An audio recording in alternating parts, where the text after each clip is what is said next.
there's also just a general look at that and simplify the idea that it's down and start there. That used in my D123 process of dream interpretation is to simplify the dream content so that you can get back from a lot of that drama and action and the strong feelings that brings them and see it for what it really is. It can be, it's that experience of being held down underwater is very frightening. But if you step back from it, you might see that, yeah, there is a feeling in me of feeling like I'm being held down. That perhaps, like, water is associated with emotion. It's very commonly in dreams a symbol for something related to emotion.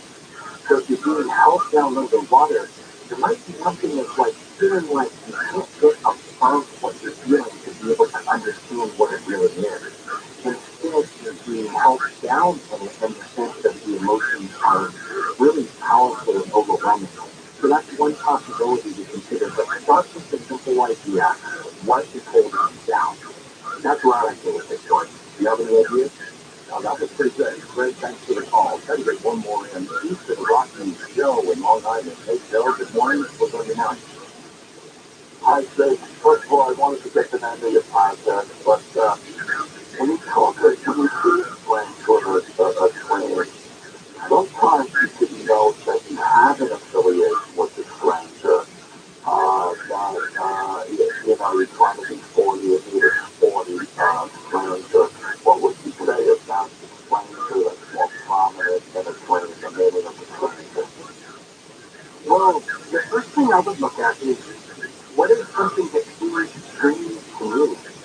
Is there somebody who's come into my life recently who I'm trying to get to know and is still sort of a stranger? But with most dream imagery, you want to ask the question of what are you feeling about yourself today, especially these characters.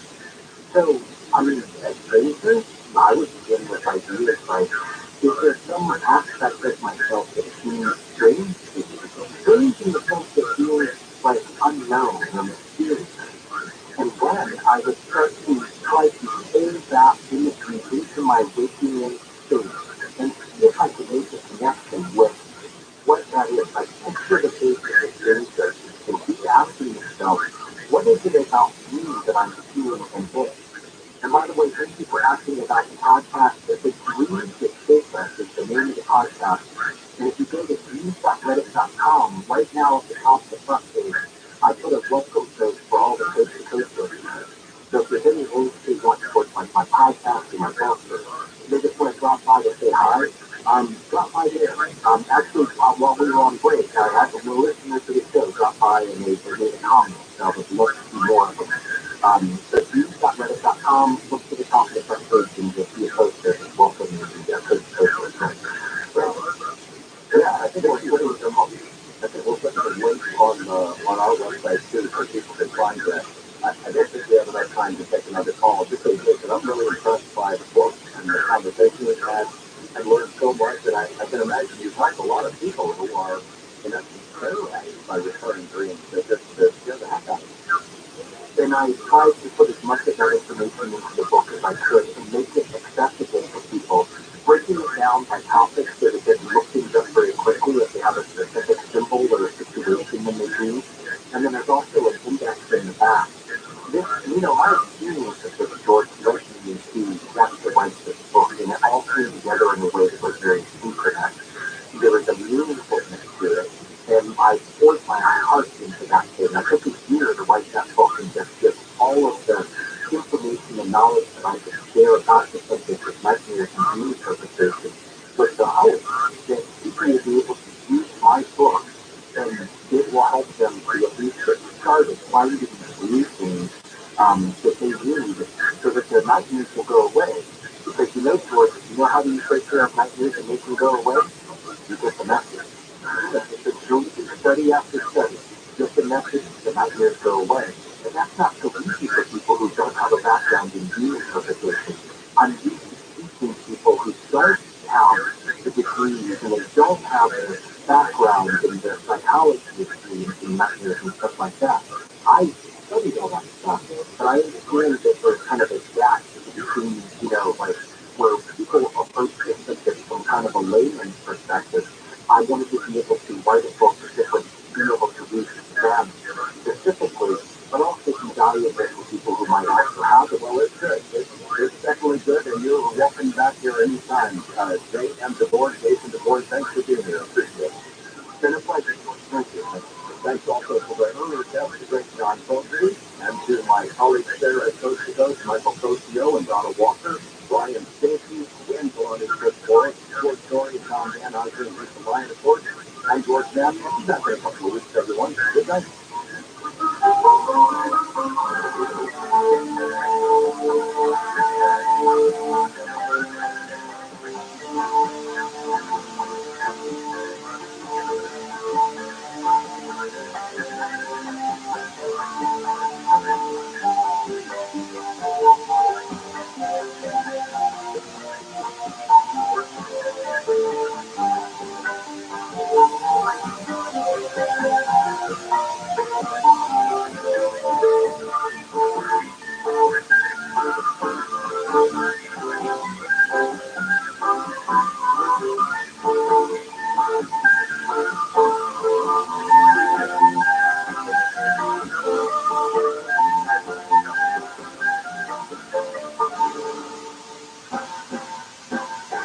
Mr. Rabbit is the luckiest animal in the Chinese zodiac, and this is the year of the rabbit.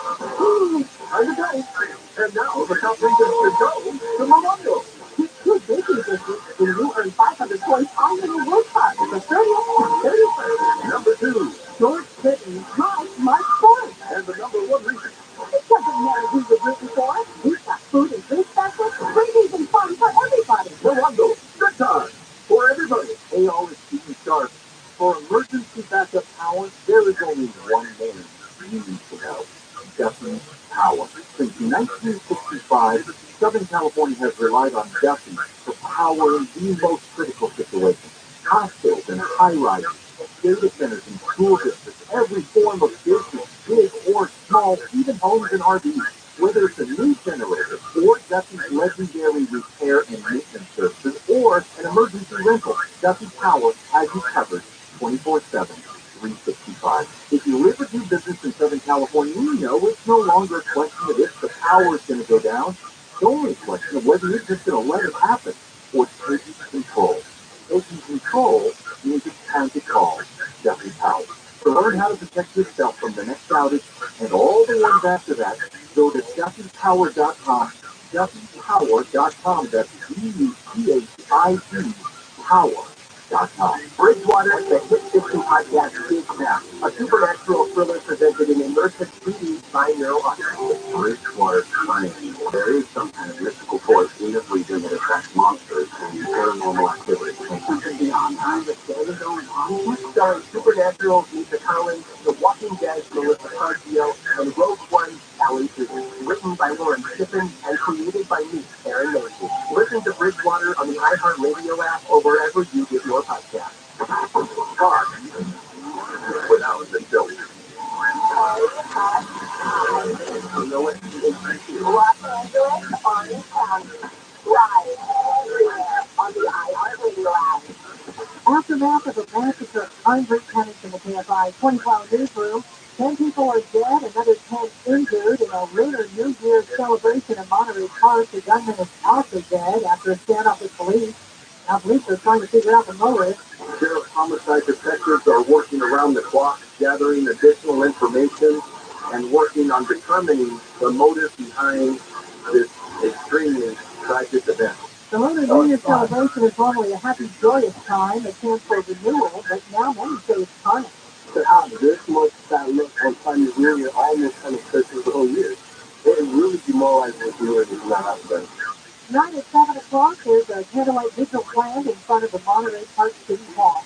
President Biden has ordered all flags at all public buildings to stay at half staff until Thursday night, despite the stress of the victims of the Monterey Park shooting. There's been another fourth death at Santa Anita. A 4-year-old Coleman in Trenton died after suffering a training injury. This is the first racing or training fatality reported this year at Santa Anita. There are fewer COVID-19 patients in LA County Hospital. As of yesterday, there were 830 COVID patients. That's 14 fewer since Friday. The Justice Department is investigating Abbott Laboratories, makers of infant formula, for contamination that shut down the plant last year for a month, which triggered a nationwide formula shortage. Gusty winds expected for SoCal through Thursday. We could see wind gusts in the 45 to 50 mile per hour range, covering Santa Clarita, the Inland Empire, and Orange County. Legal theaters shutting down 39 theaters in California. Costa Mesa, Hemet, Sherman Oaks, and Yorba Linda also on that list. And grab a horse, today is National Pride Day. South on weather from KFI, clear skies, gusty winds, highs in the mid-60s. Right now it's 45 in Los Alamitos. Orange reports 48, 43 in the Burn, and 50 in Van Nuys. We read locally from the KFI 24-hour news show. I'm Bree Planner. Good luck there as it works off 101 southbound from Topanga Canyon to Havenhurst. Two left lanes are going to be shut down for road work until 6. In Tech Stadium, this is on the 5 north-south right before the 126. We have a crash there. It's out of lanes and on the right shoulder, but watch for it looking with the latest accident approach.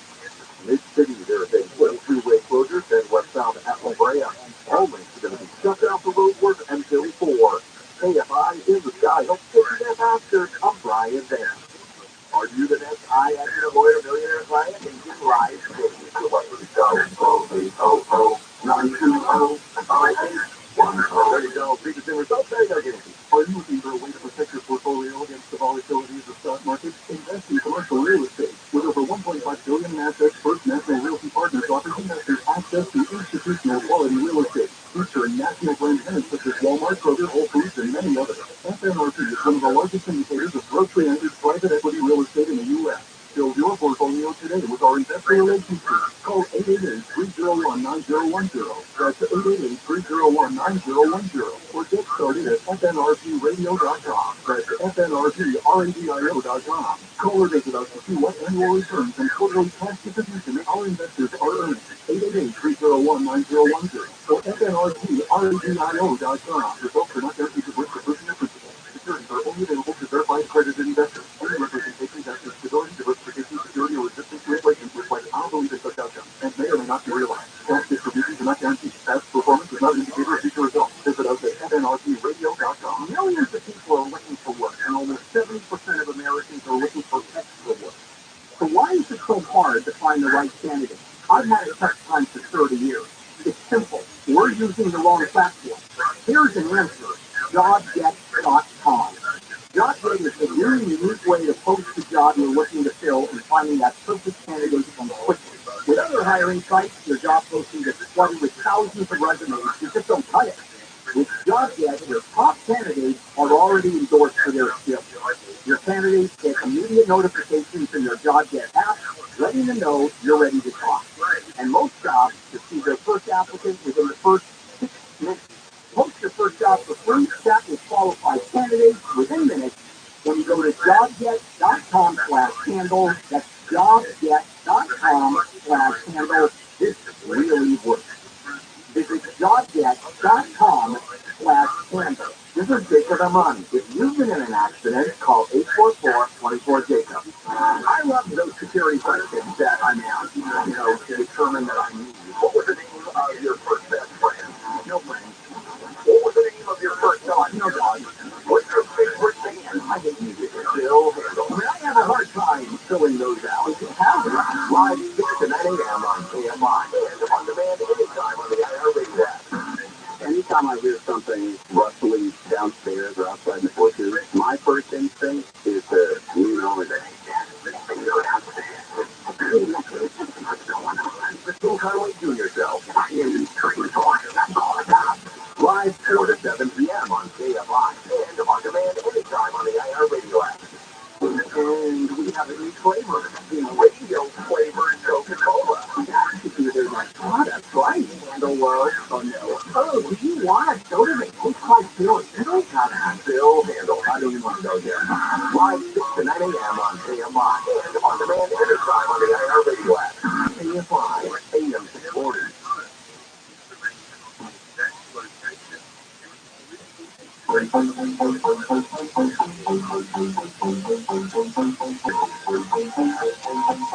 Yes.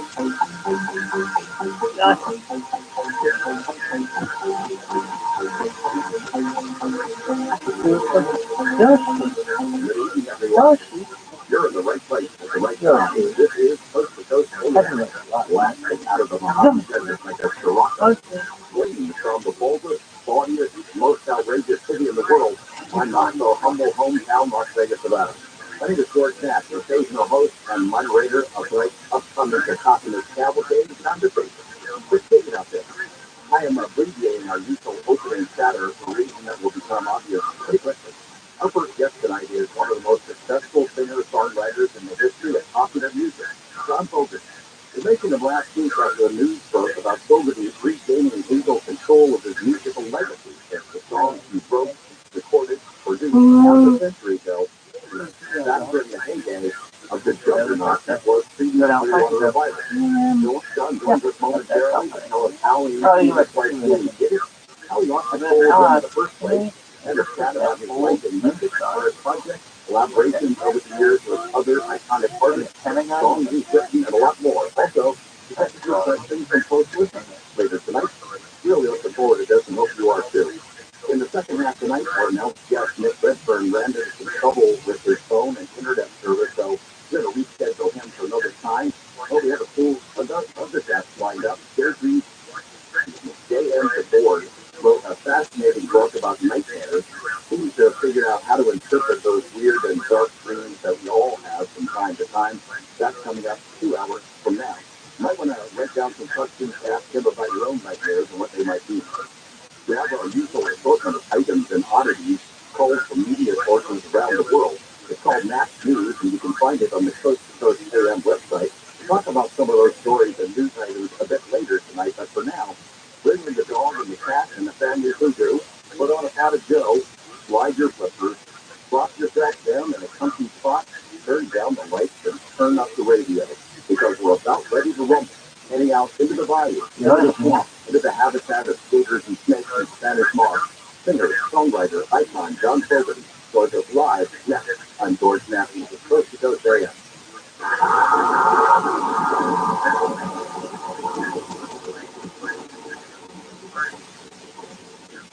There's no better time than the new year to resolve to protect your identity and finances. Identity thieves can take out loans in your name, take over and drain your banking and investment accounts, and more. It could be dangerously easy to become a victim of identity theft. LifeLock makes it easy to help protect your identity that you may miss on your own. And if you do become a victim of ID theft, a U.S. State Restoration Specialist will work to fix it. No one can prevent all identity theft and monitor all transactions at all businesses. But LifeLock by Norton is the New Year's resolution that's easy to see. Join today and save up to 25% off your first year. Call 1-800-LifeLock or go to LifeLock.com and use promo code George. That's LifeLock.com, promo code George to save 25% off.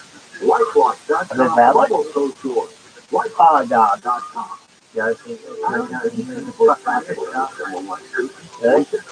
After realizing we each have a strong share the same core values in life.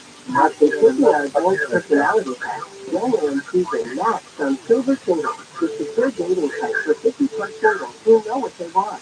Sign up today at silversilver.com/ROTHSCHILD. Some people get COVID and thought, well, that wasn't such a big deal. But you can get COVID again, and next time it could be worse, especially for those 50 and older, or with a chronic condition like heart disease or diabetes. But with an updated vaccine, you have better protection from COVID's worst outcomes, and that's a big deal. Find updated COVID vaccines near you at vaccines.gov. We can do this. Paid for by the U.S. Department of Health and Human Services.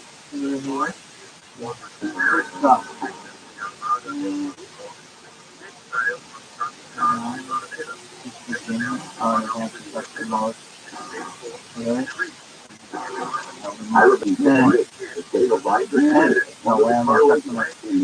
Somewhat sounded like they were really far off in the business, getting a little louder each time. And then with the car notes came in, they sounded a little bit dangerous. And then this voice comes howling out of what sounded like a swamp. My friend and I looked at each other and expressively saying, what the heck is that? Recorded a decade earlier that I'd never heard anyway. The DJ said it was a new band from the Bay Area with an improbable name, Clearwater Revival. Later I went out and bought that album on vinyl, wore it out. Our whole family played it. We did the same with CCRTs and then back to vinyl again. That band basically conquered the music world. Between 1969 and 1971, Creedence had 14 consecutive top 10 hits and 5 consecutive top 10 albums in the U.S., 2 of which went to number 1. They were the first major act signed to appear at a little music event called Woodstock, and the 1969 they sold more records than the Beatles. John Fogerty emerged as the leader of that band, lead singer, lead guitarist, principal songwriter, and producer of their recordings. After the band broke up, he went on to a highly successful solo career, but was stripped of ownership of his own songs. 60 years later, as of last week, he got his songs back. That news was covered all over the Big Smile, which is what I'm doing right now. John, welcome to Coast to Coast. Well, thank you so much. Hi, George. How are you doing? Good. Congratulations on getting your songs back. Let's start there. Tell us, how did you pull it off? I mean, after so many years, working very gospel things. Well, I guess they were valuable enough that people didn't want to let go of them, that's for sure. Well, to try and tell it in a simple way, in the U.S. at least, under U.S. copyright law, might be waiting 56 years on each song, depending on when that song had been filed in the first place, way back in the 60s. So it was going to slowly happen, but I would only get them back in the United States. The rest of the world would still be owned by the company that was originally Fantasy Records. And so, I've waited a long time, my whole life, basically. Here's where the story gets much better and my favorite part, because this is where I get to talk about my wonderful wife, Julie. She began to sense, I don't know, a few years ago, well, gee, why do we want to wait so long? Why don't we figure out a way to try and get them back now? And that's kind of, to make it simple, that's kind of what she helped engineer. She was told no a few times, but she doesn't take no for an answer.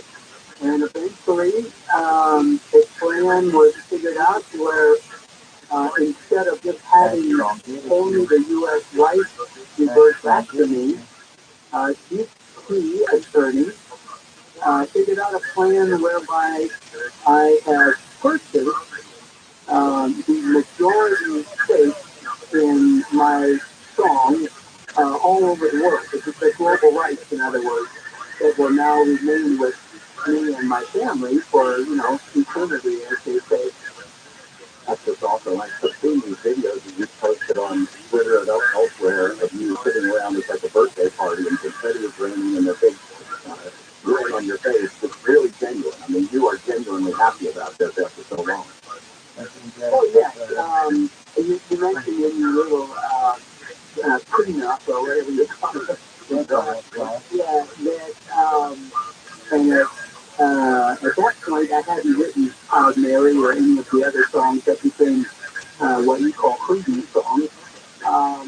When we all signed that contract in January of 1968, part of that contract also took ownership of any future songs I would write. So I had signed away the rights to songs that didn't even exist yet. And that was sort of the quicksand, mucky murk that I found myself in as of 1969, 1970. It's astonishing. You tell the story in great detail in your book, The Fortunate Son. You can't cover it all. But basically, describe the quagmire that you got yourself into, this particular executive that you wrote songs about later. They tied you up even after you left Creedence. You owed them something like 8 albums before you'd be free. It was a lot more than that, actually. Yeah, we were all young and naive, as youngsters are, and we signed this contract, and eventually, after about 4 years, the band broke up. I think I can only say that had you had a more adult figure, some people call it a manager, or someone, that we could all get over all the bumps and stay together, it didn't work out that way. Anyhow, the band broke up. The label quickly let the other three members of Creedence out of their contract. But I found to my horror that they owned me still, even though the band had broken up, they still owned me as an individual. And I was going to be responsible for something like 180, 85, something like that. Yeah, recorded songs, in other words. And I looked at all that and figured it would probably take me 20 years or more to fulfill that obligation. My mental condition was not too good, that's for sure. I read a book about when you produced an album, you gave them an album, you said, well, this one doesn't count. These are country songs, not rock songs.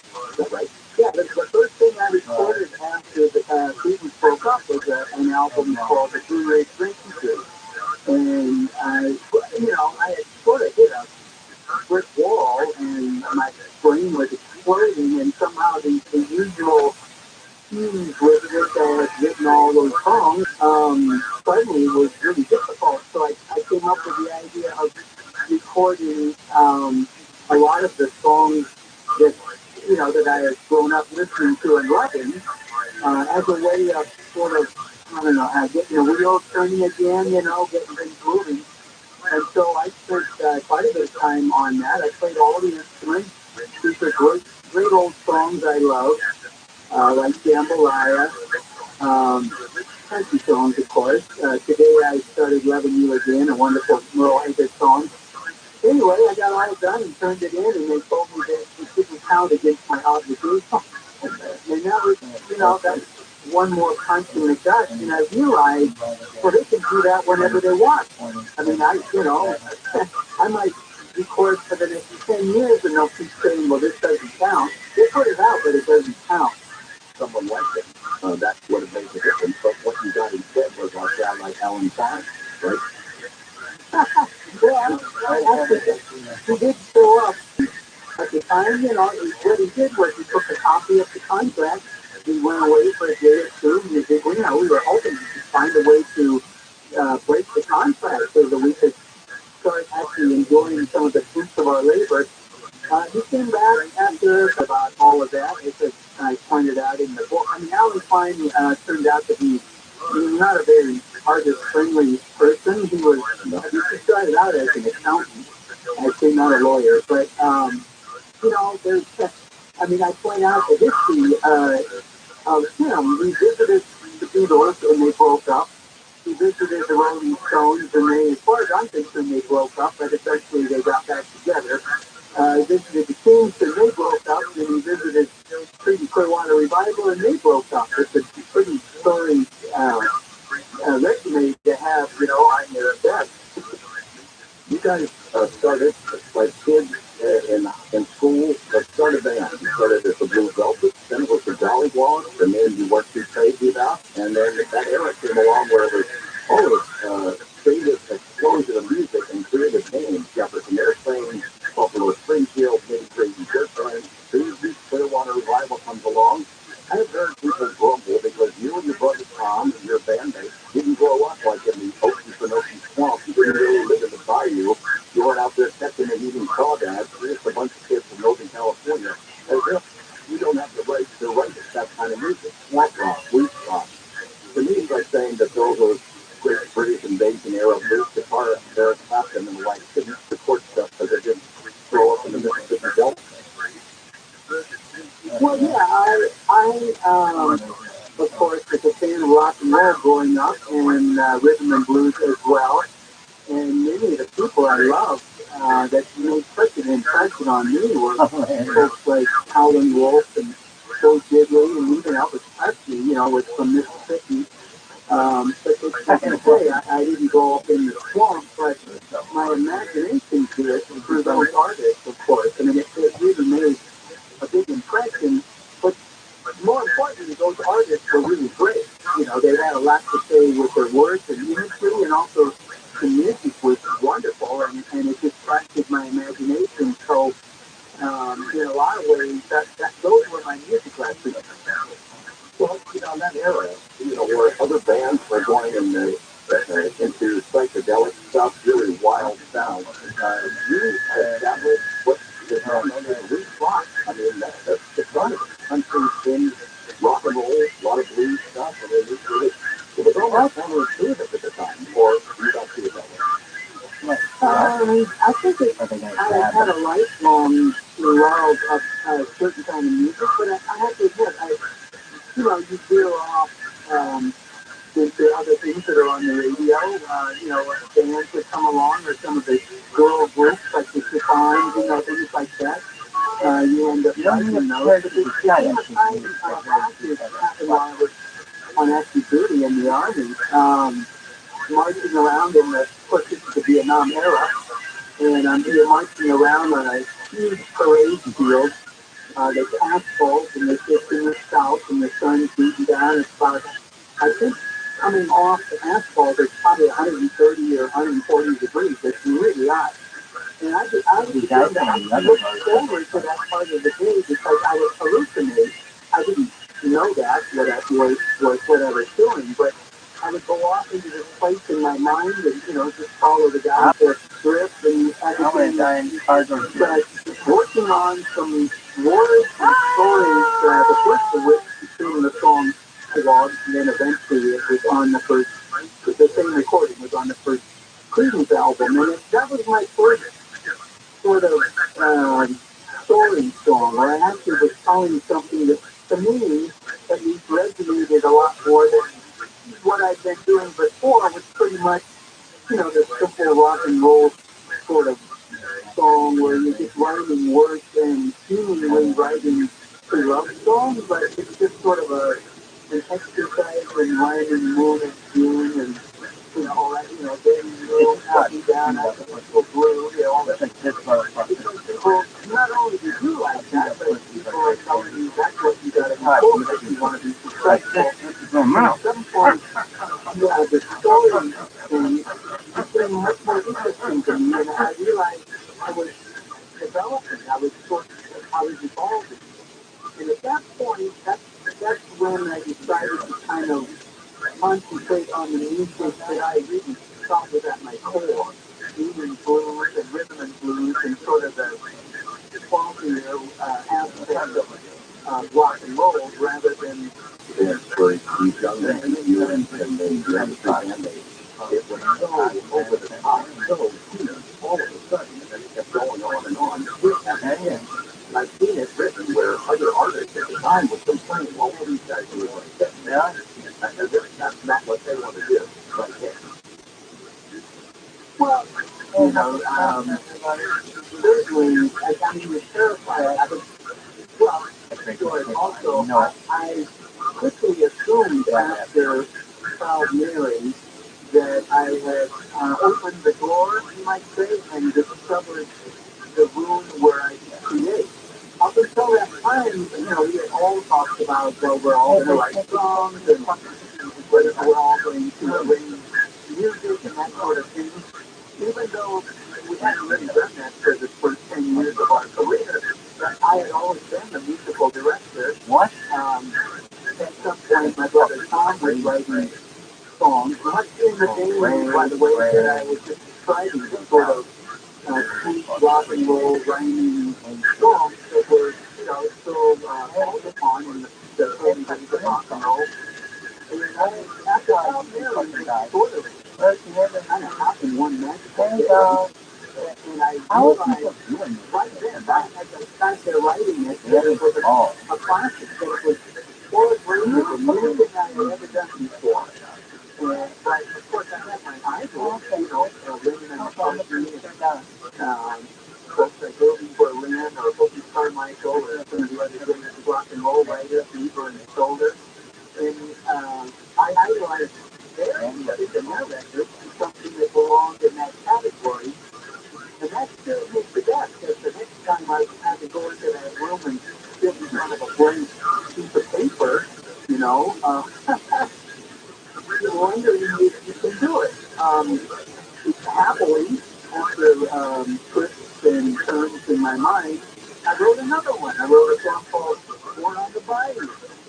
And then out front came Lodi and Jack Moon Rising, and I realized somehow I had discovered and figured out what works for me, and it seemed to be working out there in the public. So I began to sort of, you can fan the flames that were, burning so brightly right there. I realize we're going to get into unfold and the break of the classic and a video of a ram test and everything.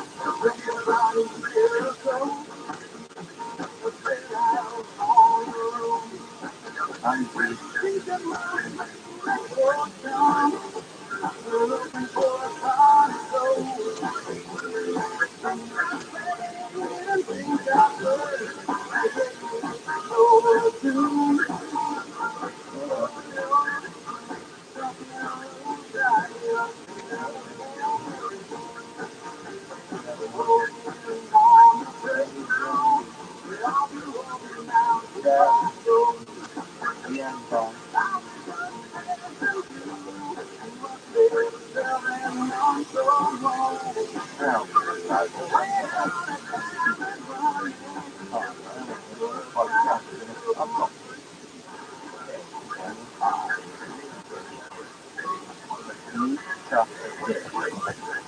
Isaac Henderson is here by 24-hour newsroom. Police search a search warrant on the Lunar New Year shooter's home in Kemet. His neighbors had a very different picture of his killing.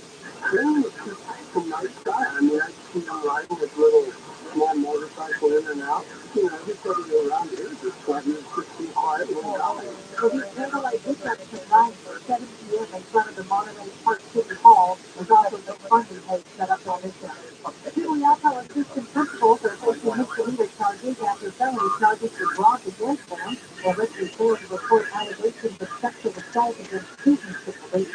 Dusty winds are scheduled for SoCal through Thursday. We could see wind gusts as strong as 45-60 miles per hour over Santa Clarita, the Inland Empire, in Orange County. South 105 in the skies, very windy, highs in the 50s. 147 in the Virginia Valley, weather report 49. 41 in Santa Clarita and 42 in Ontario. We need local in the KFI 24-hour newsroom. I'm Bree Kennedy. Two referees stepped off the road was until 6 especially in that area. Santa Clarita, this is 5 going down before, that's Mountain Parkway. We have a crash there. Out of lanes is on the right shoulder. CHP is on the scene. It needs to be on there. Freeway closures is on the westbound at La Brea. All the stepped off the road was until 4. KFI, got to get to their faster over anything. If the rabbit is the luckiest animal in the Chinese zodiac, and this is the year of the rabbit. I know. And now the California Indians to go. So not also. $500 gone. We winners get $500 cash every hour. Play daily games, look at a board card. Play Tuesday, Thursday, more than 10 people. Number 4. Eco Self Gift Giveaway. Two baking dishes. The new earn 500 points on your reward card. The 30th and 31st. 3. The Grand National Park Store City. My store, get your tickets now. And the number 2. This game blowout. It doesn't matter who you're rooting for. We've got food and drink section, freebies and fun for everybody. And the number 1 reason. Get the groove. Get the stick to the big stage link. It's the big game on the big screen in our big boxes. Call 888 Morongo now. Morongo Casino is voted for. Morongo, the time. Senior Hospice presents Medicare Scan. When you get a phone call, you're not talking to the nurse. Never get on to Medicare. They're going to get your number, put in a false name. Just for luck. How do you detect Medicare fraud? Just like I check my credit card statement, I check my Medicare statement monthly. If you get your statement and you see something that you know you did not have done, you report it. Call the Senior Medicare Control. To report Medicare fraud, call 855-613-7080. The podcast Murder in Miami traces the connection between the killing of a private investigator and the international money. It's a shocking, surreal story of spies, smuggling, and corruption in the city that was the nation's cocaine and murder capital in the 1980s. Did he tell you who he was hiring? The guns for.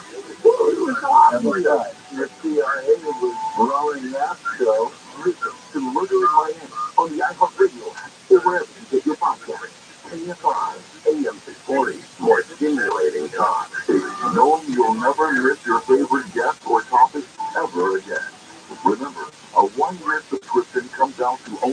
Finally sent today. Sign up today at coasttocoastam.com.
From coast to coast and worldwide on the internet, this is Coast to Coast AM with George Knapp.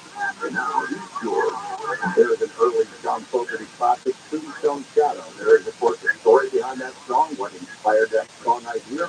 We're going to ask Dave about what led to some of the classics that you know and love, and we'll cover a lot more ground here with my guest, John Fogerty, right after this on Coast to Coast AM.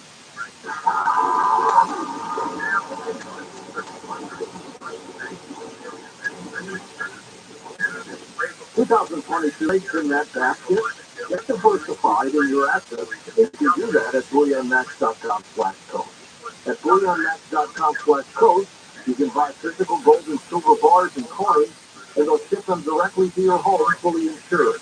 There you can store them in your safe for a time you might really need them. Look, if paper money becomes worthless, if the stock market completely collapses, wouldn't it be nice to have something for emergencies? Start building your reserve at bullionmax.com/coast. We put together a silver starter kit, and you're going to get a solid 1-ounce silver Austrian Philharmonic coin, an Aztec calendar coin, and a silver dragon silverback. But these are only available at bullionmax.com/coast. And with our custom packages every month, they go very fast. Protect your savings with silver at bullionmax.com/coast. Real people, real stories. And a coffee for 24 hours a day. I couldn't even walk across my floor without literally coughing until I was dead. So I saw 3 different pulmonologists, and one said to do nothing. Someone had mentioned to me about a product that President Reagan had taken.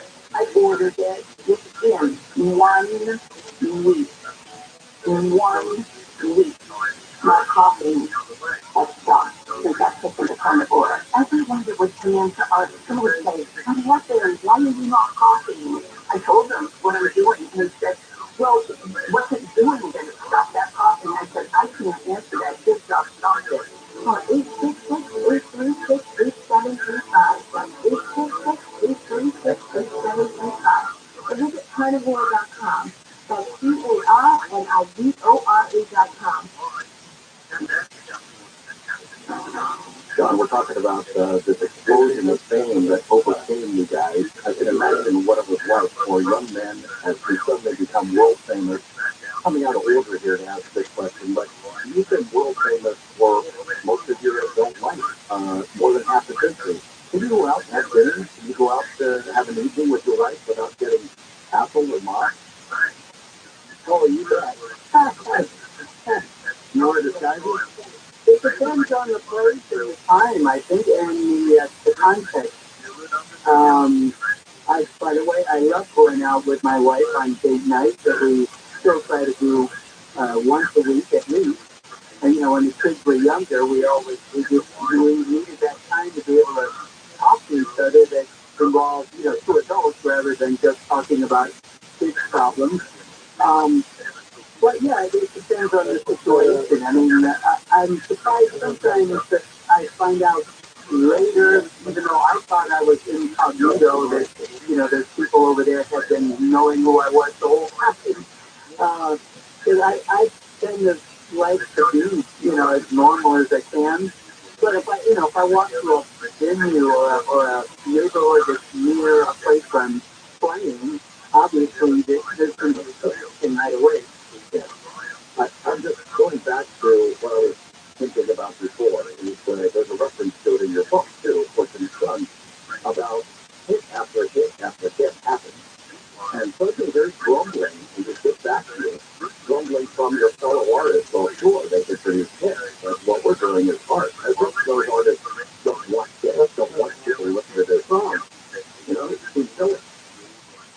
I think the way I would respond, remember I was just a normal rock and roll kid that grew up through Elvis and Little Richard and then the Beatles, and the Beatles were incredibly successful and incredibly good, which is still teaching us all. And I just look at it that making a hit song, a hit record, back then rock and roll and pop music were synonymous.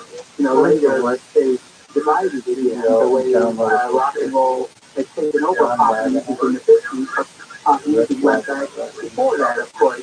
What I'm trying to say is, he's finding that, you can have a band and play records or old songs or pure songs that all of that. And have a nice little career. But the much harder thing to do is to create a song and a record that becomes very popular. And so, I mean, I would hear some of that, like you call it grumbling, but I never took it seriously. I just figured it's kind of like if you were on a baseball team, except you're hitting 355 and probably 45 home runs every year. Yeah, there's going to be some grumbling, but that's not going to slow you down.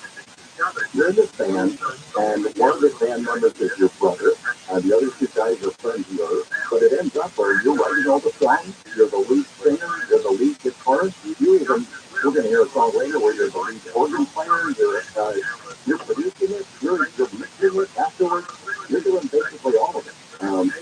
And that leads to disagreements and struggle and grumbling, and eventually the band breaks up in effect because of that, right? In effect. Well, I'm a little more. I began to kind of evolve and discover how to do things. It seemed to me that had been what we were searching for all those 10 years before when we were living in obscurity. Now, don't get me wrong, we weren't very good during those years. It isn't like, somebody missed the ball and we should have been on American Bandstand. No, we were learning. We were getting better as we practice our instruments and that sort of thing, and our presentation, obviously. But you're always, when you're young, you just really don't know what the mystery is. You don't know what the magic formula is. You're trying to learn, and of course, everybody and your brother is telling you what it is. And, some people have to have some insight, and a lot of it is kind of foolish advice, really. But finally, if you're lucky and you start to get somewhere near something that people consider good and it's also popular, well, at least the way I felt was, wow, we're finally here on the right track, and this is how you do it. This is what we've been searching for. So that was how I looked at it all, that I've finally gotten on the main highway of, popular music, and the fact that I understood it so well, it seemed to be almost like, oh, great, fellas, come over here, I found it, here it is. And I really did not understand the tension about that. But, people are funny animals. They do curious things. So it's musical director. Yes, very much. And Tom was very gracious about that in the beginning. when I was really young, maybe 12, 13, and just punking away at the guitar. Well, he was 4 years older than me, and of course moved in different social circles. He was training with various older people that were rock and roll bands, that sort of thing. And I idolized him. Wow, look at my brother, look what he gets to do. And as time went on with my little trio that you mentioned, we were called the Blue Velvet. Um, I was evolving and eventually got to where I could sing pretty well and present a pretty good rock and roll song.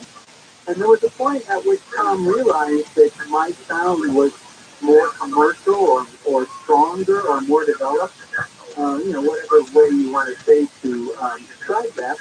And he actually acquiesced. He said, well, John has a sound. He should be using that. And he was content with that for a time. And then I think just the natural human sort of competition takes over, and you want to sit down. Everybody wants to be standing up at the front where the spotlight is. I think at the end, I remember reading that toward the end, the last album, you said, okay, everybody wants a piece of the action. You write 3 songs, I'll write 3 songs, you write 3, and we'll put out an album like that. And it didn't go so well, right? Well, that was sort of, again, that was obviously that, without a frustration, I suppose. When I had discovered how to do it and what was working, I also realized pretty much, I had grown up with these guys, and I kind of could gauge what I thought were their natural abilities. And certainly as in songwriting, two of the guys had never even written a song before. And so I felt that was pressure. I felt it as pressure, meaning, now we've got a band that's working, our sound is working, we're becoming popular, and there are these forces within the band that want to change that. And to me, it was, can you imagine if your company was Coca-Cola and you're doing very well with your secret formula, Coke, and then somebody at the top decides one day, well, let's just change everything now. We're going to make lemonade or something. I mean, the other executive, I'm sure, would just go into a tizzy. And that was kind of how I felt. I said it was going to ruin the business, as it were, or at least when the voices got loud enough, I realized the only way to keep the band together, because everybody was grumbling so much, I said, okay, everybody will write songs and, we'll go in that direction. I didn't do it like happily or willingly. I mean, I'm not trying to say I'm a big grump, but I was sort of being talked into it, and that is what we did. And as you say, it didn't do very well. You were inspired by the Beatles, by those songwriters, the singers, and I remember you saying or writing at some point that the Beatles, their success was one of the worst things to happen to your band. How do you mean?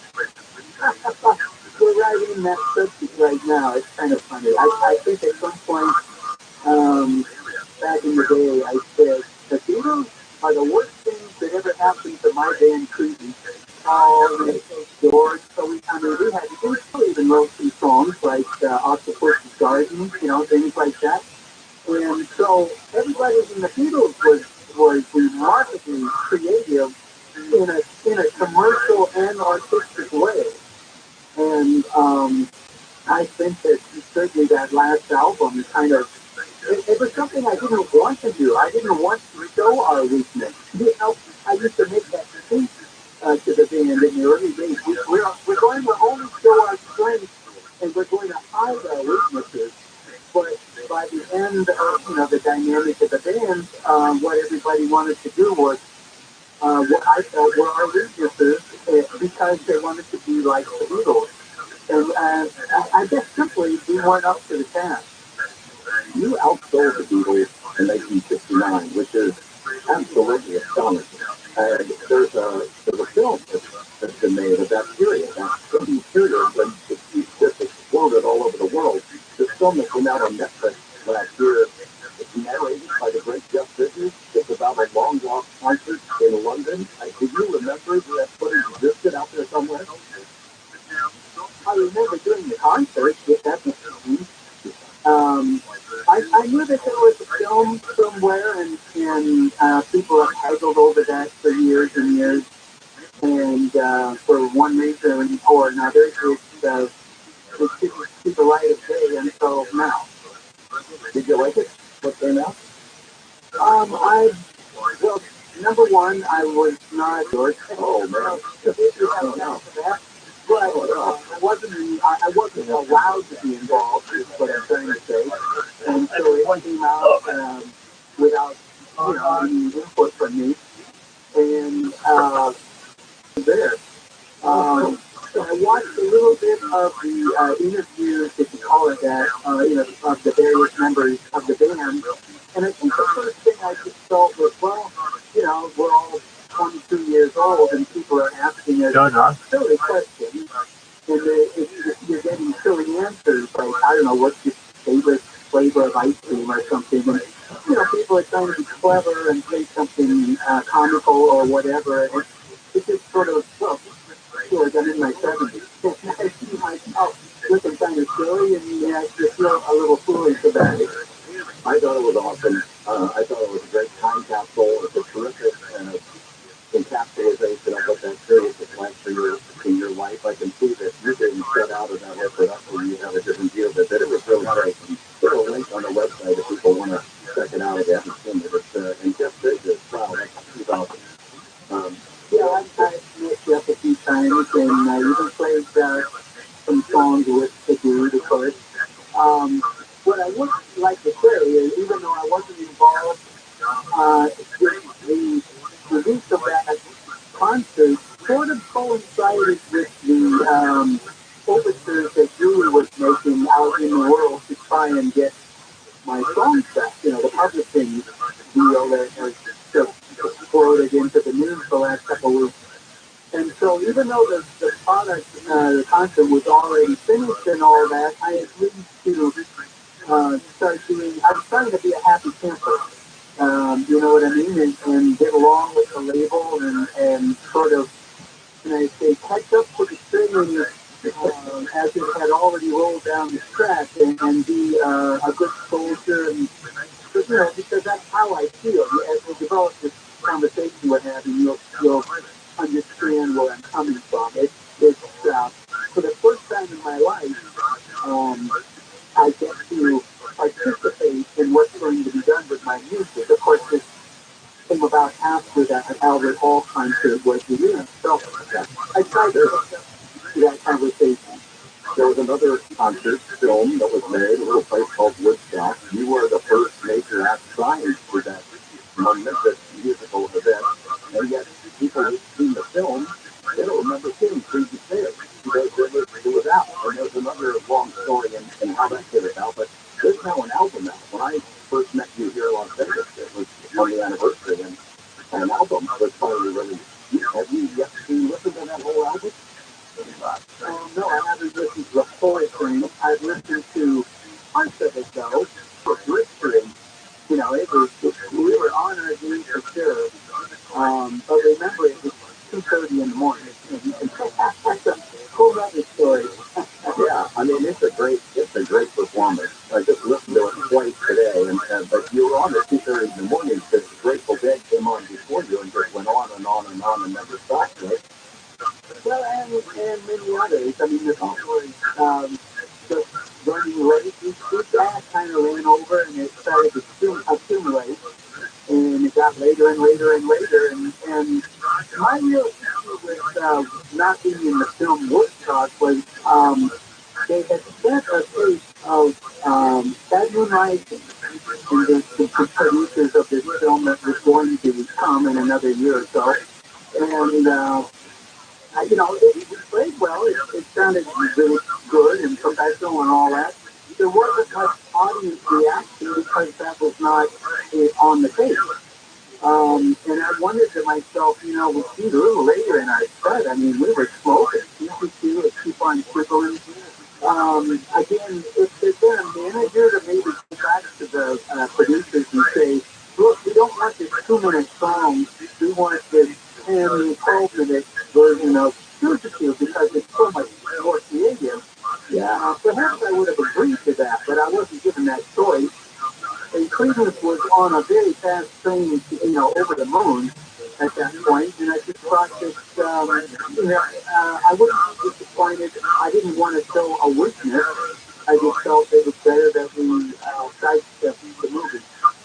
Talk with John Fogerty about his amazing career. We go into the break with a song he sang with Bob Dylan for an album called, we'll talk about that album a little bit later. You're going to recognize this song. The first time I heard it gave me goosebumps. It's still there.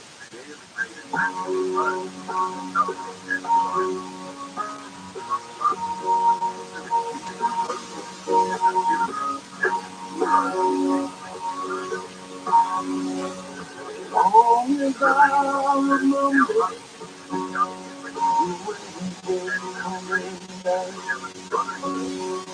I'll submit free for you all around. Goodness to the angels, high above the sun. I wonder,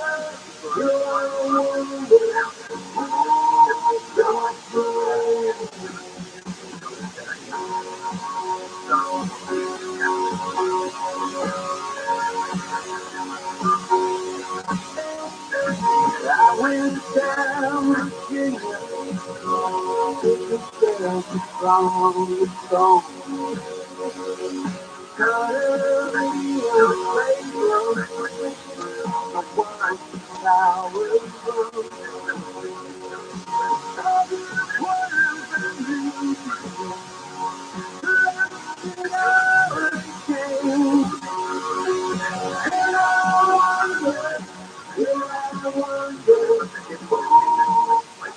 Bridgewater, the hit fiction podcast feature, a supernatural thriller presented in immersive 3D binaural audio. Bridgewater Triangle. There is some kind of mystical force in this region that attracts monsters and paranormal activity. There's something beyond our understanding going on. Starring supernatural Lisa Collins, The Walking Dead, Melissa Ponzio, and Rogue One, Allie Field. Written by Lauren Shippen and created by me, Aaron Mansfield. Listen to Bridgewater on the iHeartRadio app or wherever you get your podcast.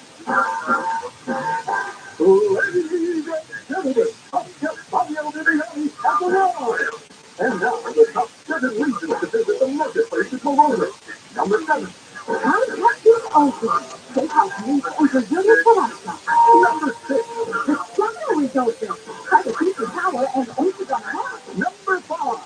California Dolphins. Number 4. Talking Waffles is open. The best barbecue this side of Mississippi. Number 3. Matthias and Charles is open. Their unrivaled innovative Italian family. Number 2. Sweet Food is open. Sweet Food for the biggest sweet food. And the number 1 reason to go to the marketplace at Morongo. The marketplace is open. It's an elevated all-you-can-eat casino dining experience you just decide to get.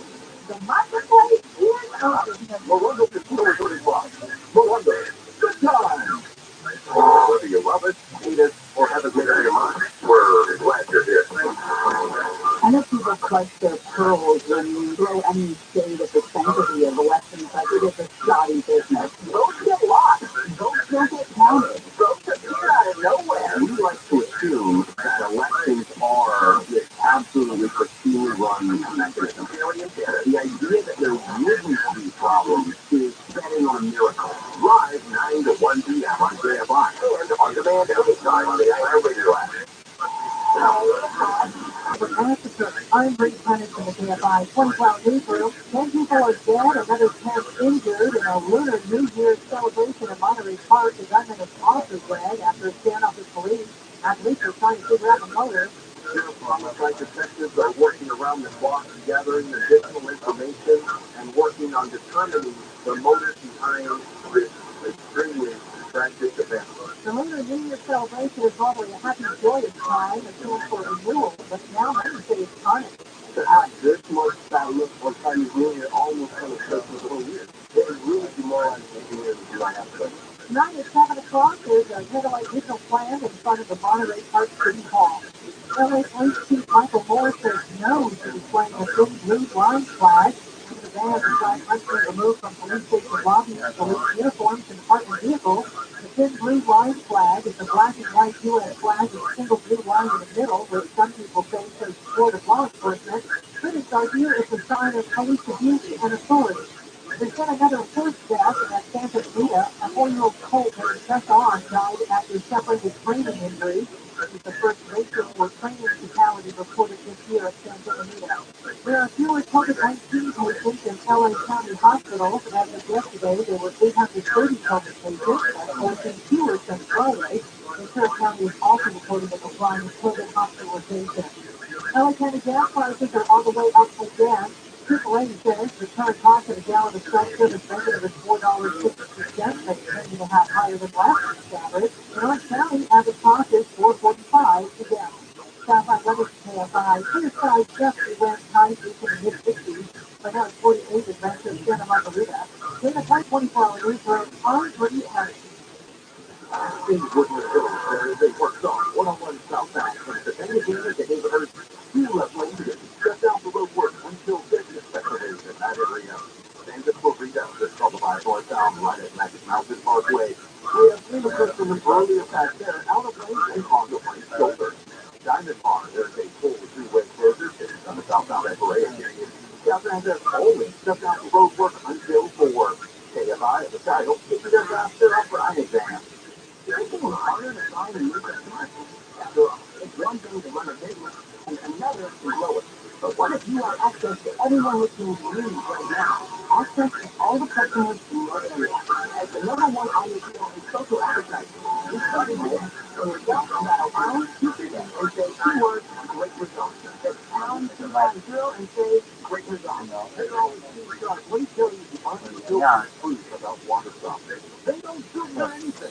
That's those old-fashioned, costly, mission-heavy behaviors that are made for one foam-free water system. Filtered with delicious water from every and perfect for various family softeners. Life Source does more than a softener and better. Get yours by calling 800-803-2696 or visit LifeSourceWater.com. Life Source, taste and feel the difference. If you're living with decayed missing, loose, crooked teeth, you don't have to. Dental implants can literally change your life. Dr. Navartani and his team of specialists at LA Dentist Group have treated thousands of people with my dentist and my daughter's family dentist, and boy, he saved her. She has some really complicated dental issues. So whether you need one tooth or several missing teeth replaced, LA Dentist Group team of specialists will restore your smile. And you can do it one day, and while you if you already have implants that have gone south or complications from another dentist, Dr. McCartney can fix those problems too. Smile again, foods that you've missed, now pound 250 on the cell, and just say dentist. Pound 250 on the cell, say dentist. Get your free exam, including x-rays and CT scans, some restrictions apply. Go to LADentistGroup.com, LADentistGroup.com. One deal was an educational investment opportunity during both COVID testing and an economic boom. It's where you shop every day. Grocery store and commercial real estate. With over $1.5 billion in assets, First National Realty Partners offers investors access to institutional quality real estate, featuring national brand names such as Walmart, Kroger, Whole Foods, and many others. See what over 2,000 investors are earning on annual returns and quarterly cash distribution checks from professionally vetted commercial real estate investment.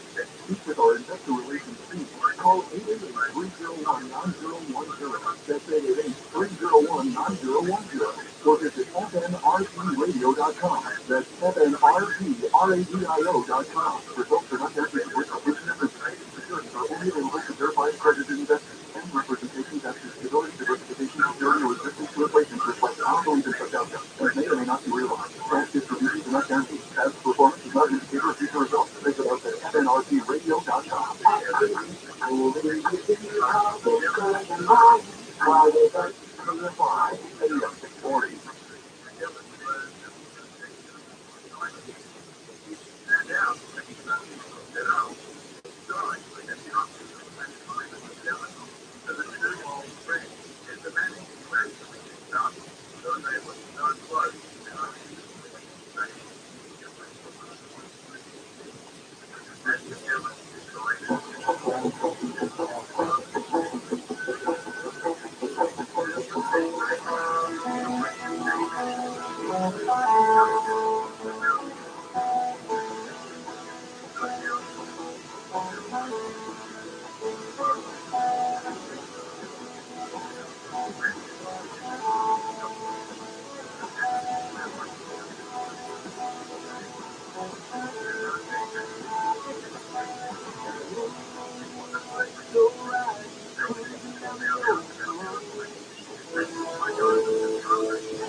That song, Hot Rod Heart, really gets to it. That's from an album called Those Songs for Everyone, in which John Fogerty got to collaborated with some great talents, including in that song, Brad Paisley.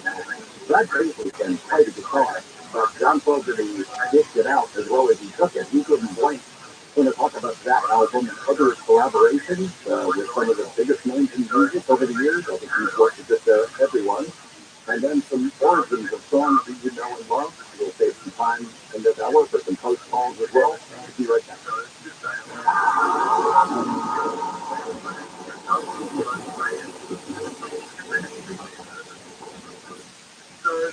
Marvelous Entertainment and also Marvelous Sunderland has released the newest in-action adventure science fiction that specifically deals with the question, are we alone in the universe? This action-packed drama includes a 7-novel masterpiece, comic books, video games, and movies of Sergeant Waggon's journeys across the universe. Get 20% off the entire 7-novel series and all future graphic novels and the coupon code Coast to Coast, all lowercase on Marvelous.com. That's MARVALDOUS.com. I didn't think it was possible to meet someone like Susan. We could click after realizing we each have a strong sense of self and that we share the same core values in life.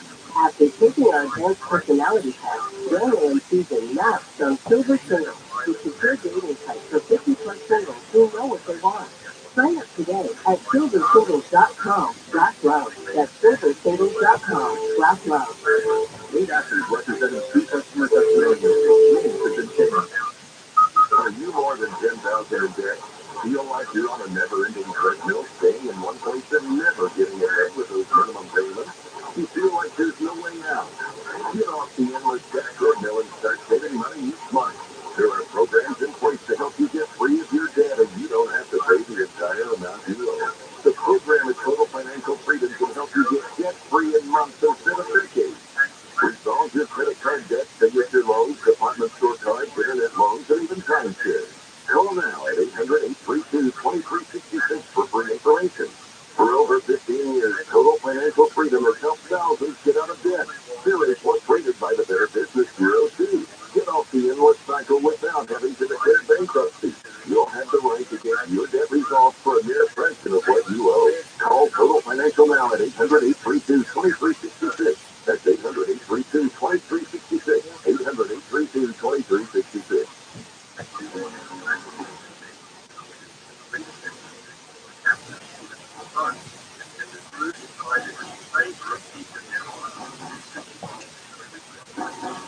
John Fogerty, I want to ask about some of the artists with whom you've collaborated over the years. It's a long, long list. Let's start with that Brad Paisley. That album, Wrote a Song for Everyone, where you pull in some of the best musicians and artists in the world, and they re-record some great songs of yours, starting with that one, Hot Rod Heart. And there is a guitar tool in there that is pretty fantastic.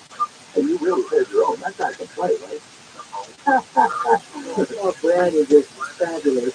Brad is one of my favorite musicians and certainly favorite people in the whole world. Just a great guy and a great talent, obviously. And you know, of course, I love to talk. I mean, I somewhere way back around 11, 12 years old, I just got struck by lightning that was what I was supposed to do.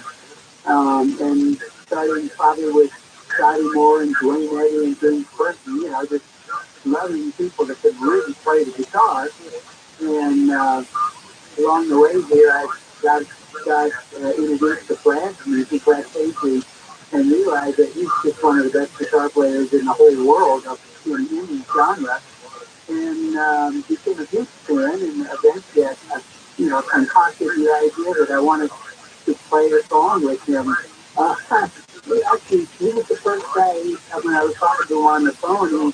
He said, "Well, picture this is, you know, it's kind of like a duel out on Main Street, you know, except with guitars, right?" And I said back to him, I think later, I said the picture in my mind was he's Clint Eastwood, and I'm already shot down. And just great. And, you know, trying to keep up with that is just a lot of fun. Oh, you hold your own, more than hold your own. And in fact, I was going to say later in our conversation, I just saw you about 2 months ago here in Las Vegas. And I was blown away because I saw you before the pandemic here, and it was great. I never heard you better. And then you got better this time. And I don't want to play too much smoke, but you know, you're playing these songs that I know so well for so long, and then you have these guitar flourishes that are just terrific. I guess it's a way to keep the music fresh for you.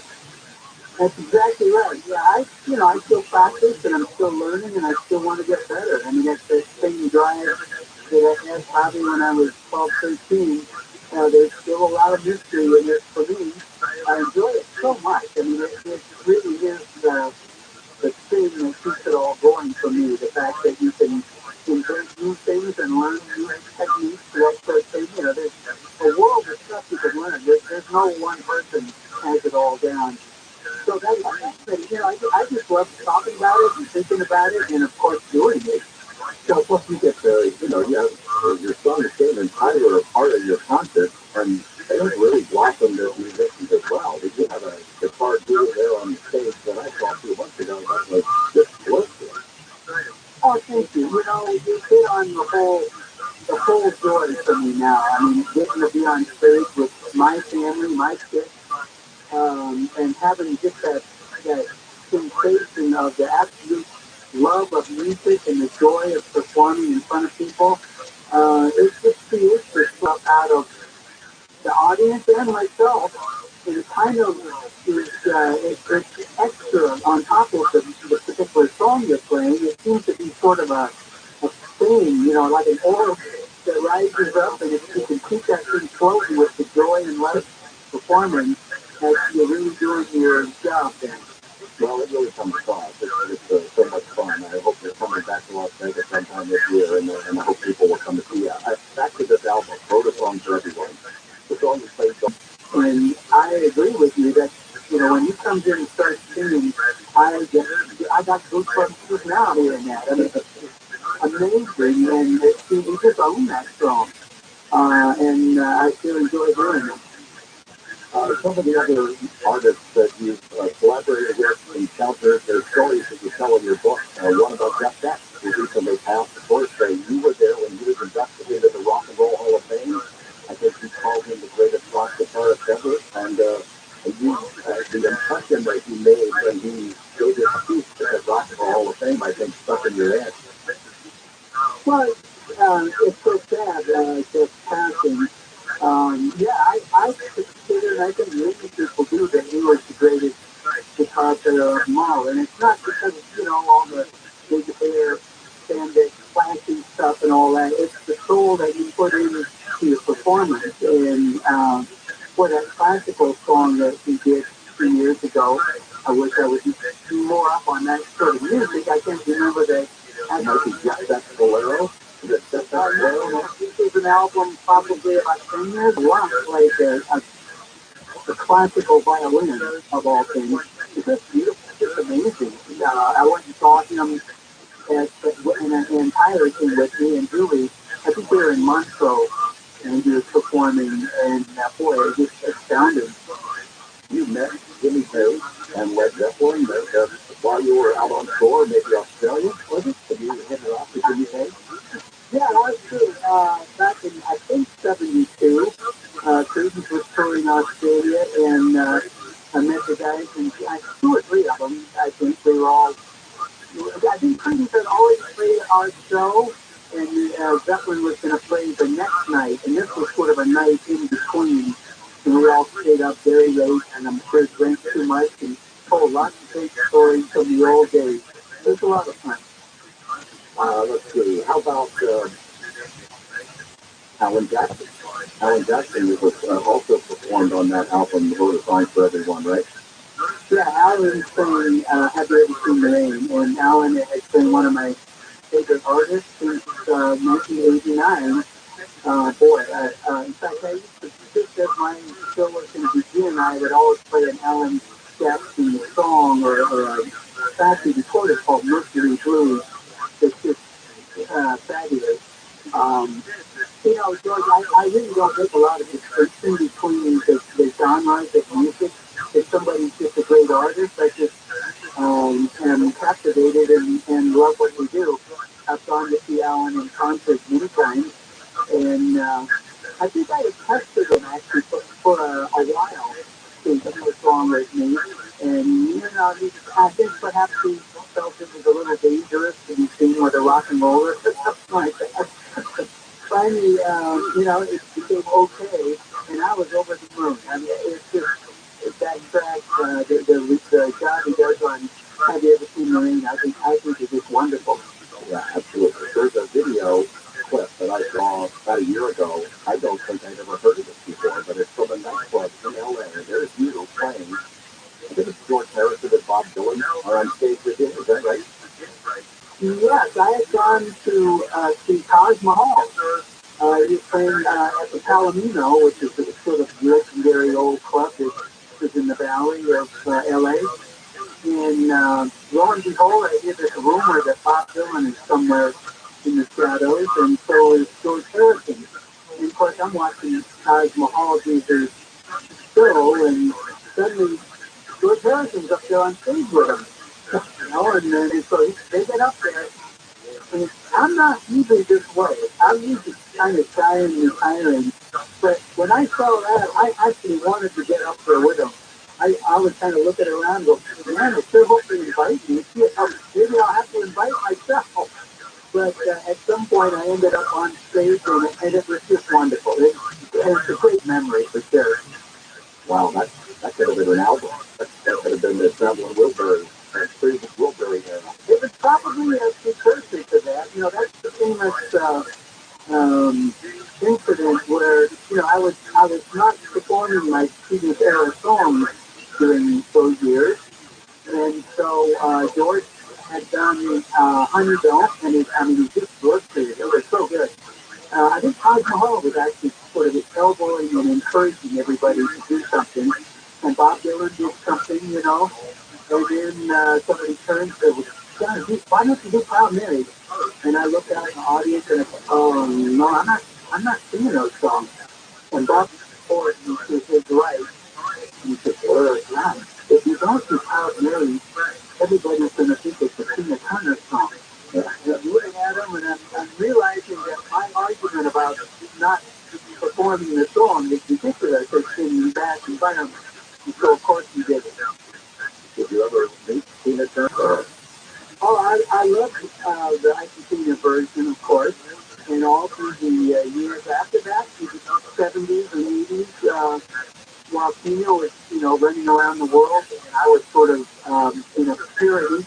I was so knocked out by that version of Proud Mary. Somewhere around 2000, Tina was touring Europe, and she asked me to join her on that tour. So I got to perform Proud Mary with Tina Turner on stage. The introduction, her version, they do it really slow. It's the part where she kind of does a dialogue, and then she said, boy, we never do anything nice. We do it rock. It's and I get to the band kicked into the fast part, and I'm supposed to make my exit at that point, right? Supposed to take a bow and say, okay, Tina, take it away, right? And as I bow, it's something they didn't warn me about. My head, I bowed at the waist, my head goes down, and about 3 inches from my head, all these entire techniques, all these rockets came up out of the stage. It actually singed my hair a little bit. I mean, I could have been had my head torn off. Happily, I'm still here, and so it's a great memory instead of something else in a obituary. But that was so much fun. I mean, being out there at Wembley Stadium and all, everybody's holding their lighters up. Because you're not supposed to still on ingredients, but it's been out in Rolling Stone about Dolly Parton working on a rock album, and she brought you back to record something. I don't know how much of anything you can say, but I'll bet it was fun working with Dolly Parton. Absolutely. Yes, we did work together in the studio.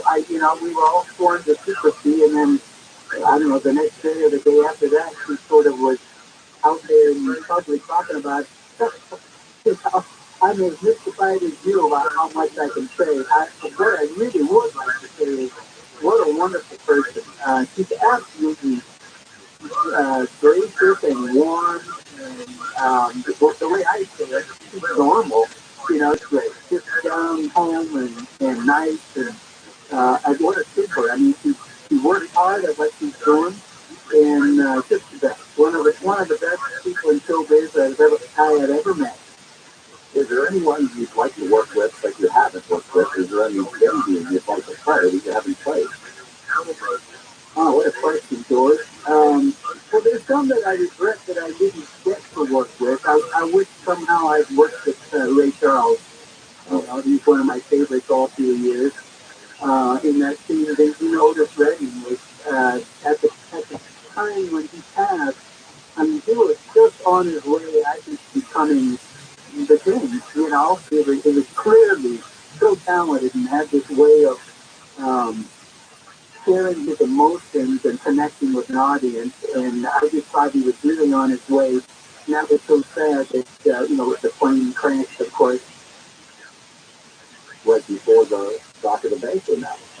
Yeah, when I didn't know about the song, of course, when it happened. And, I don't know, it seemed like a few weeks after his passing, Dock of the Day comes out. He was clearly the best thing he had done so far. I will say, going back to Try a Little Tenderness, I mean, it's still just one of those recordings that, you wish you had one of those in your own career. I mean, that's just up there on Mount Rushmore. There's 2 or 3 of those in the whole history of music, and that's one of them. What about Paul McCartney? I've met Paul. He's a very nice fellow and incredibly talented. Someday I'm going to learn how to play Blackbird. Actually, 2 of my children play Blackbird really well, and makes me wonder, well, gosh, I ought to finally get that one down.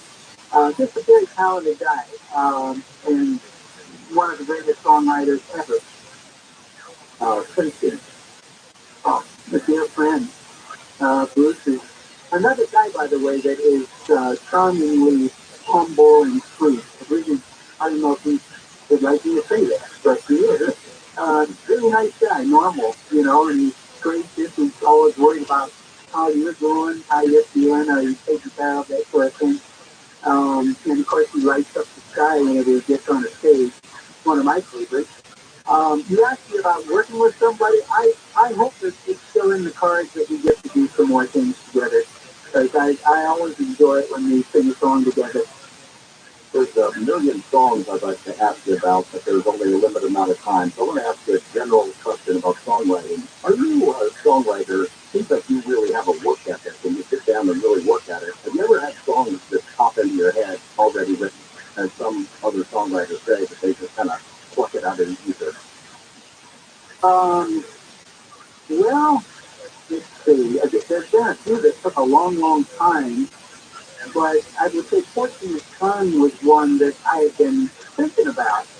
What the subject was about. I'd been thinking about that for a while, and I was doing the music for the band, meaning, getting the bass parts right and getting the drums to sound right and the getting the rhythm, getting our performers to be up to snuff. Because, we used to have to rehearse things for a while to get them to be what I would call record ready. And usually, back in those days, I would record what I thought was going to be a single for 6 weeks. I wanted it to be like you've trained the reed horses, in the corral, doing all that work on the music, getting it right, so that there's no question about any of that stuff, that it's ready to go. And then when you drive over and get to the recording studio, it just sort of bursts out of that corral and gets on the tape, like in 2 or 3 takes, and you're done. You've already played it for 6 weeks. You know what it's going to do, and now it's just a matter of getting all that energy on tape. And so Fortunate Son was kind of getting ready to circulate. We were probably in the 4th or the 5th week, and I realized, we're getting near this. I better write the song. And I went into my bedroom with one of those yellow tablets, and a pencil, and sat down on the edge of the bed with absolutely nothing. I didn't know any words. I'm not sure that I even knew what it was called. And 20 minutes later, it has all happened. And that's certainly about the fastest that ever came together for me. Well, it's a great song. We're going to hear it in a second. And it's also one of the most misunderstood and misused. We have politicians who play it all the time, thinking it's rah-rah patriotic stuff, and they have no clue what that song is about, right? I suppose, I guess they're thinking it's a rousing melody or something, but yes, you're absolutely right. We're talking with John Fogarty about the songwriting process, some of the hits that he's written over the years. I will take some time for questions and calls from our listeners. We go into the break with the song we're just talking about, Fortunate Son.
I'm Bree Patterson, the KFI 24-hour newsroom. Police search a search warrant on the Lunar New Year shooter's home in Plymouth. His neighbors had a very different picture of his killer.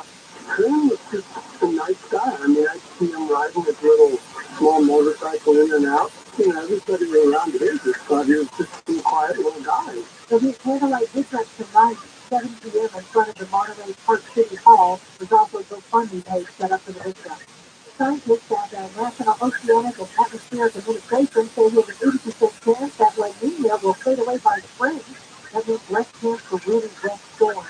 The IRS tax filing season starts today, and they're ready. They've hired 5,000 new workers to handle customer service calls. Southside weather KFI, a high wind warning in effect, highs in mid-60s. I know it's 49 in Seal Beach. Placenta has 50, 47 in Corona, and 46 in Warpark. We lead local. From the KFI 24-hour newsroom, I'm Bree Patterson. This is what we're doing. There is a 101 southbound from Topanga to Rita, 5 northbound, and that's Mountain Parkway. Tune approved from its earlier path. Out of lanes and on the right shoulder. Watch the flowing as you approach. And in Roland Heights, there is a full freeway closure. 57 southbound at Parea Canyon. Always get to shut down the road work until 4. KFI in the south. Help get you there faster. I'm Brian Van. Before I started Rooter Hill Plumbing, I was an angry young man. Hello, I'm John Napoleon, founder of Rooter Hill Plumbing. I was angry because my dad died when I was 17 and he left me alone. I was angry because I couldn't go to college with my friends and because I had to drop out of high school. It's not a pleasant story. But as I grew older, I also grew up. I realized that my dad didn't leave me alone. He left me with values and principles that continue to shape should be on time. She didn't like it when people were late. He taught me to be polite. It was something I lost, but we captured along the way. And he taught me to keep my promises, because broken promises lead to broken relationships. We teach these values at Leader Hero Plumbing. I think we have a pretty good company. I know we have great people. And if one of our heroes fails to live up to these values, please call me. My private number is on the back of every Leader Hero business site. You can also reach us at leaderhero.com. Thank you.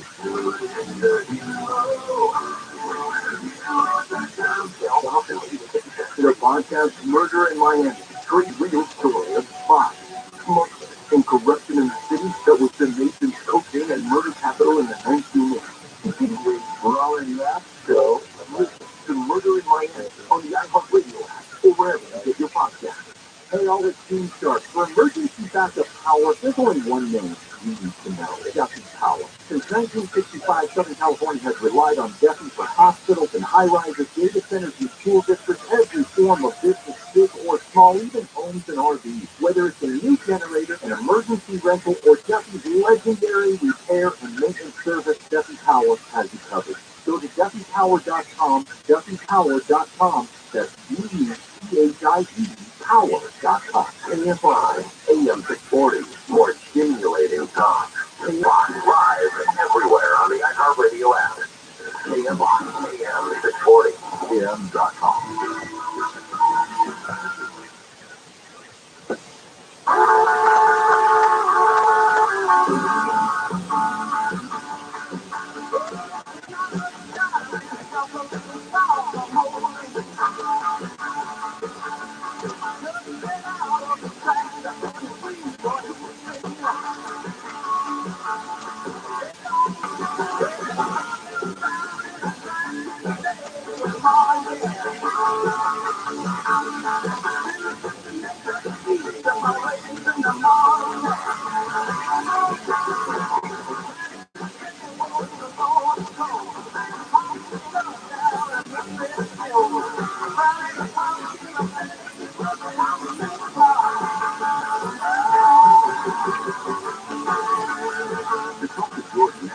Call the wildcard line at 818-501-4109. The first time caller line is 818-501-4721. To talk toll free from east of the Rockies, call 800-825-5033. Coast to Coast AM with George Nash. Drifting Out of the Skies is a great song, and it should not be a surprise that we play it here a lot, given the topics that we cover. I've mentioned before, and so has my friend George Story, that John Fogerty is a host of one of us. He's serious about many of the topics that we cover here, and I know when you listen to the program, one of the reasons I know is that a couple of weeks ago, I picked this bumper song by an old country artist named Lucky Frizzell. And the very first email I get after the show is from one John Fogerty. He said, that he wanted to record. So I know I got to listen, and in a moment he's going to listen to a few of your calls. The lines are already jammed.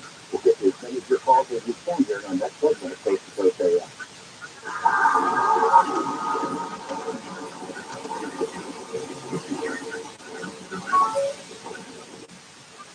There's no better time than the new year to withdraw banking and investment accounts and more. It can be dangerously easy to become a victim of identity theft. LifeLock makes it easy to help protect your identity and financial future. LifeLock monitors your accounts and credit and detects potential threats to your identity that you may miss on your own. And if you do become a victim of ID theft, a U.S.-based restoration specialist will work to pay attention to all businesses. But LifeLock by Norton is the New Year's resolution that's easy to keep. Join today and save up to 25% off the first year. Call 1-800-LifeLock or go to LifeLock.com and use promo code George. That's LifeLock.com, promo code George to save 25% off. LifeLock.com, promo code George. LifeLock.com. Real people, real stories. A cop and a cop people show 24 hours a day. I couldn't even walk across my floor without literally coughing until I was deaf. So I saw three different pulmonologists, and they could do nothing. Someone had mentioned to me about a product that President Reagan had taken. I ordered it. This in 1 week. In 1 week, my coughing had stopped.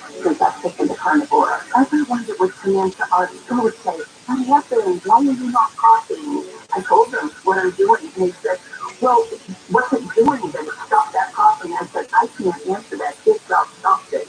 So 866-836-8735. That's 866-836-8735. So visit carnivore.com. That's CAR and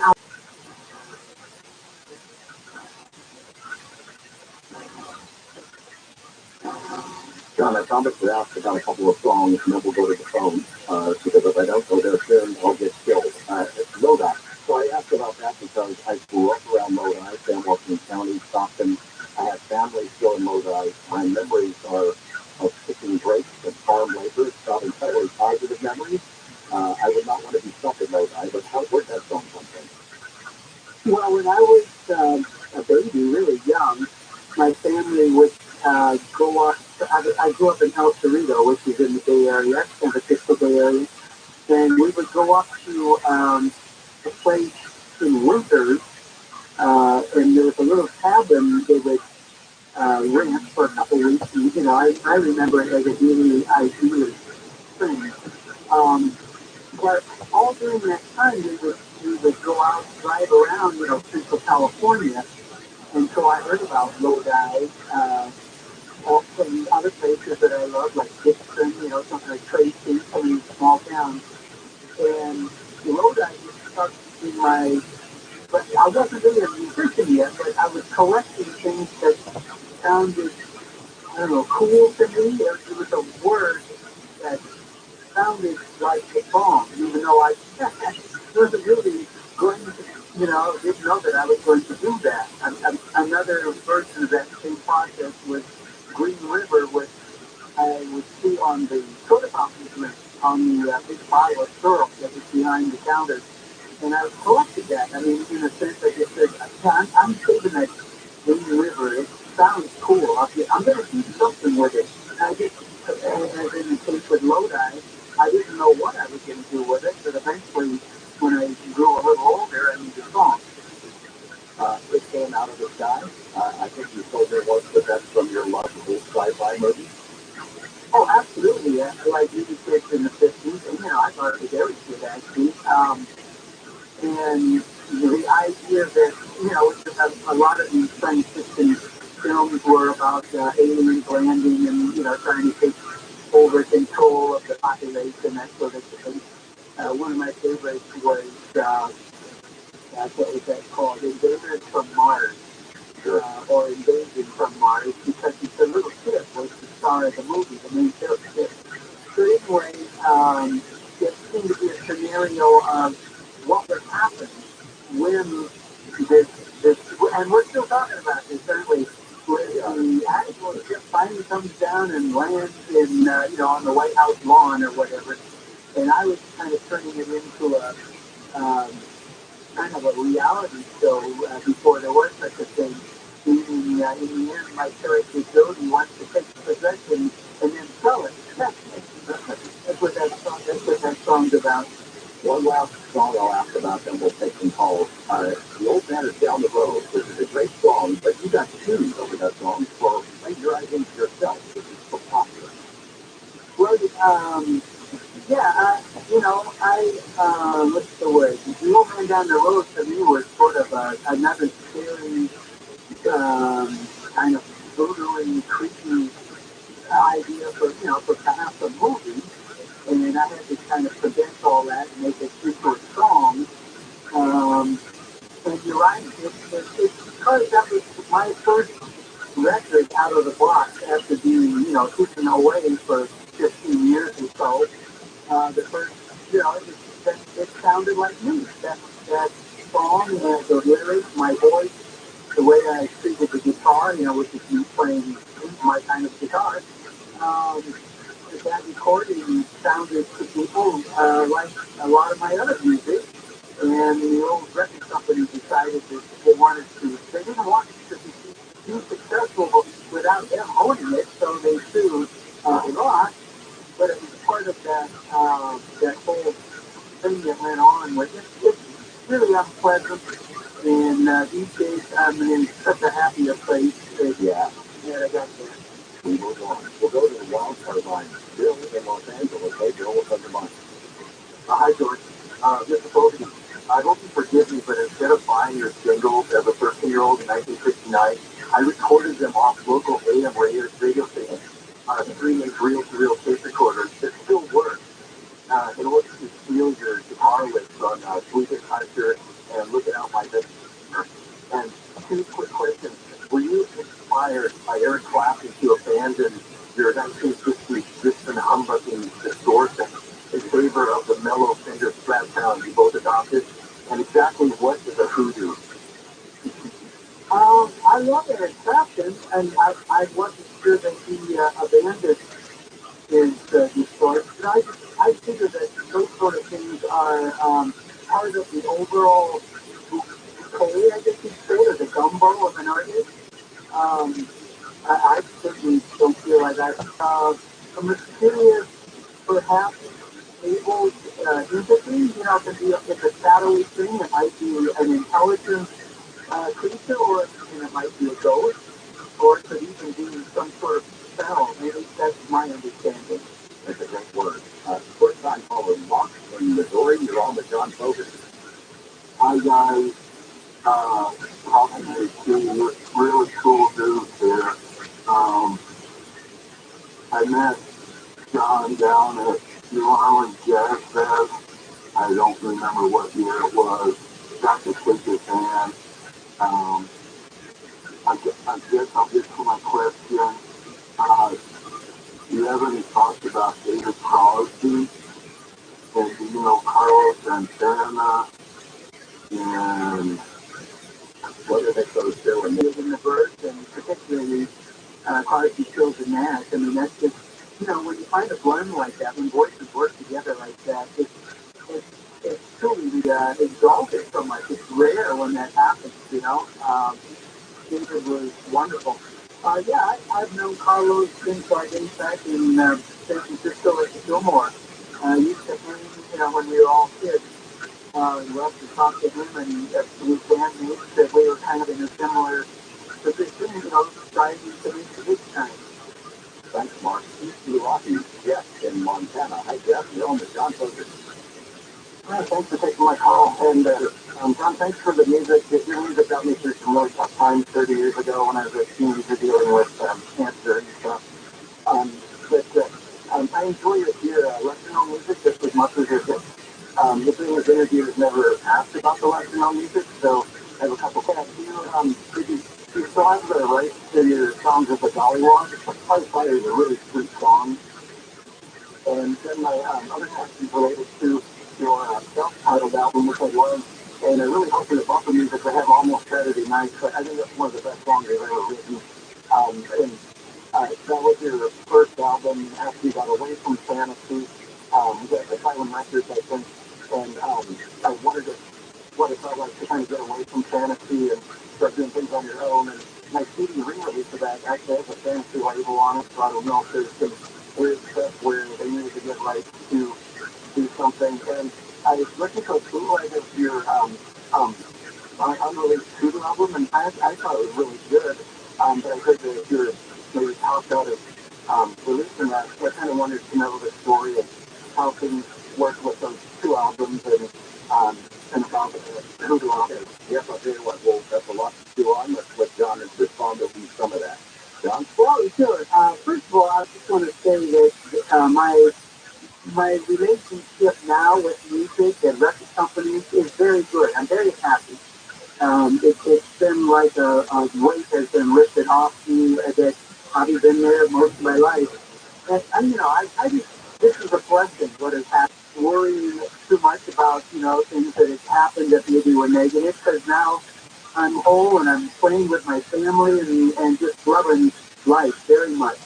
I always felt that it kind of wasn't up to my standards, and maybe parts of it weren't very good. But Jeff, recently my wife asked me, John, why don't you think about you recording me to take the trash out or something? I'm going, I don't want to do that. But we'll see. I mean, some people really like that record, and I feel like it maybe wasn't my best self, and think about it right now. you have plans for all these songs, the rights to which you've recently reacquired? Do you have a master plan? Not that you're still here, but you got an idea of some things you want to do? One word, really. I love my wife dearly, and she is so fantastic. And I call this a blessing. I still feel that way, and I think um, the way I would phrase it right now is I want to sort of get the song they're there, and they're unhappy about it. I think that's the big thing. That people should know that. In fact, we really are planning on touring from now on. Hopefully, making solid plans about this year that we're in right here. Kind of with that idea, celebrating those wonderful times with when I wrote songs for Christmas and at other times too. In Yeah, I try to play some of the less than word great songs that just you have so many hits they just kind of got lost in the shuffle. But man, there's a gigantic catalog of great stuff that the general public, especially younger people, John in San Francisco. Hi, John. Hey, can you hear me? Yes. Hi, John. Oh, great. Hey, John. So I was wondering, as somebody who's dealt with kind of the whole system with the record companies and everything else, right? I was wondering your opinion on, the RFL archives and the fact that they're forfeit with Coast to Coast AM, and also your opinion on, pizza rolls. You like hot pizza rolls? You like, all right, we'll see you later, John. Um, I don't know if you want me to answer that. I'm happy to pay for stuff I like. Yeah. Right. This is my third time finally get to talk to George Knapp. I already got to talk to the other George, and now I get to talk to John Fogerty. Oh my gosh, so much. Hi, Boo, how you doing? Good, I stayed up late tonight. Bad mom, but I finally get to listen to Coach Live, and I love paying for my app. In the Proud Mary song, we never do anything nice or easy. There you go, that's right. And rough. It's awesome. I never knew that you wrote that song actually. I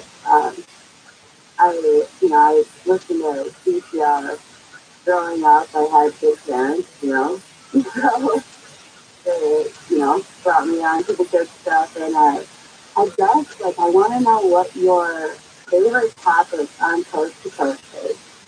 I love the keep it off stuff and I think I like the stuff that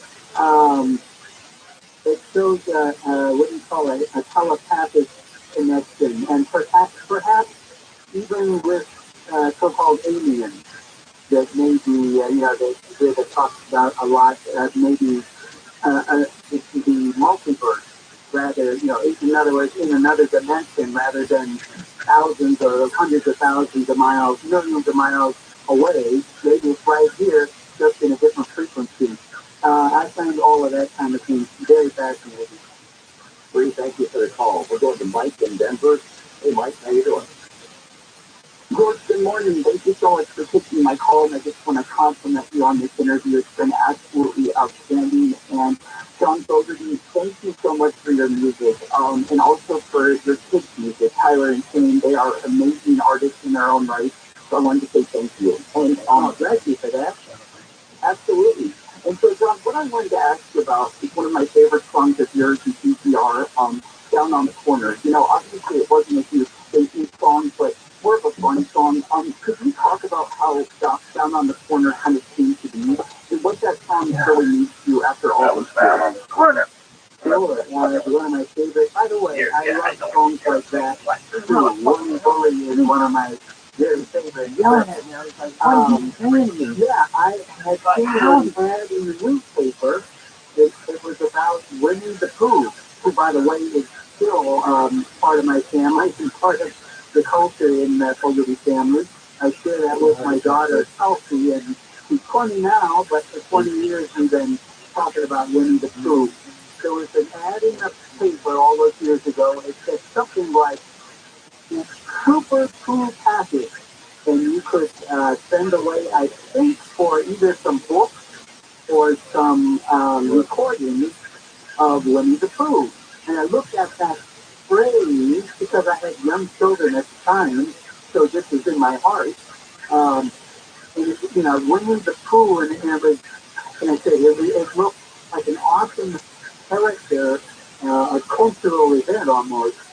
And I started toying with that as being the name of a band. And I said, wow, Winnie the Pooh, how about Willie and the Pooh, Willie and the Pooh Bears, Willie, and I turned into Willie and the Poor Boys.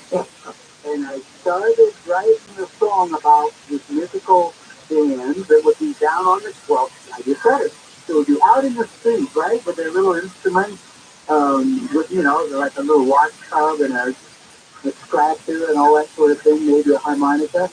And just thought it was a delightful thing to have a little, to write a song about a band that makes that sort of music and the joy that brings to everybody watching and participating. And it's still one of my favorite songs to play for all those reasons. Thanks to all of our callers. John, I can't tell you how happy that your fans are for you and your family on this great news about getting your songs back. I mean, your elation is so genuine. It comes across on stage, how much you enjoy performing. I can't wait to see you again in person and in concert, and you're welcome here anytime. Thanks so much for doing this. Oh, good. Thank you so much. It's been great being with you. And, of course, I'm always listening. We're glad to hear that. John Fogarty, one and only, music icon, great guitar player. We played a lot of his songs here tonight. Hope you'll check out some of those albums. They're still out there and still classic stuff. We go into the break with one more of his songs, 110 in the Shade. We'll be right back with J.M. DeBoard.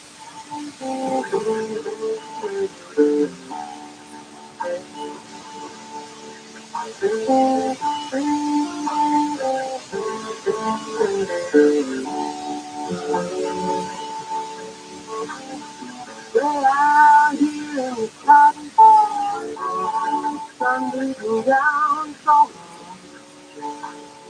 wet rolling off of the snow, living in the devil's moonlight. Start to school, drink water, stop and just do my face. Start like a woman in the it's 110, 110 in the shade. Going way down my way. Senior Concert presents Medicare Scan. If you get a phone call, do not talk to the person. Never give out your Medicare number. They're going to get your number and put in a false claim. Just say that. How do you detect Medicare fraud? Just like I check my credit card statement, I check my Medicare statement monthly. If you get your statement and you see something that you know you should not have done, you report it. Call the Senior Medicare Patrol. To report Medicare fraud, call 855-613-7080. This year is the year to learn a new language with Rosetta Stone. No matter what's inspiring you to learn a language, travel, work, family, or just for fun, the Rosetta Stone app makes it easy to get started and stay motivated to reach your goals. Right now, get a lifetime unlimited subscription with forever access to all 25 of Rosetta Stone's languages for 40% off. Visit rosettastone.com today and save 40%. Rosetta Stone, how language is learned. If all home air purifiers are the same, then why would the U.S. Department of Defense select EnviroClaim to protect and purify the air on board our Navy ships? Because EnviroClaim's advanced mineral technology goes beyond ordinary HEPA filters to destroy airborne illness-causing cold and flu viruses, including COVID. EnviroClaim is the new science of air purification, and now you can order one for your home. This is exactly how to stop colds and flu from taking down your whole family. In fact, this hospital-grade technology is so powerful it promises far fewer colds and allergies and better sleep. Visit EKPure.com. The letter E, the letter K, Pure.com, and use the promo code Conway for 10% off your EnviroClaim home purification unit. You'll also air quality monitor plus fast free shipping. That's $150 in savings. EKPure.com, promo code Conway. EKPure.com, promo code Conway. No need to keep hitting refresh. We got this. Los Angeles, Orange County. Live everywhere on the iHeartRadio app. Neighbors say he was a quiet man. I'm Bree Tennis in the KFI 24-hour newsroom. 10 people are dead, another 10 injured in a Lunar New Year celebration in Monterey Park. Someone's also dead after a standoff with police. Now police are working on a motive. Neighbors say there was nothing unusual about the killer. He was quiet. Yeah, he's just a nice guy. I mean, I've seen him riding his little small motorcycle in and out. You know, everybody around here just thought he was just a quiet little guy. Candlelight vigil is scheduled for tonight, 7 p.m. in front of the Monterey Park City Hall. President Biden has ordered flags to all public buildings to stay at half staff until Thursday night as a sign of respect for the victims. 3 people have been detained in a police-involved shooting in Arleta.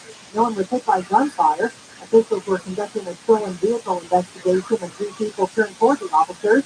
One pointed what appeared to be a handgun in their direction. Officer fired. All 3 ran. K-9 officers were called in. They got him.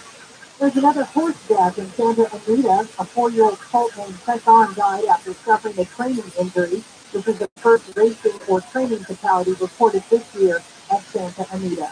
President Biden and Vice President Harris are stepping up with the 50th anniversary of Roe v. Wade to protect reproductive rights.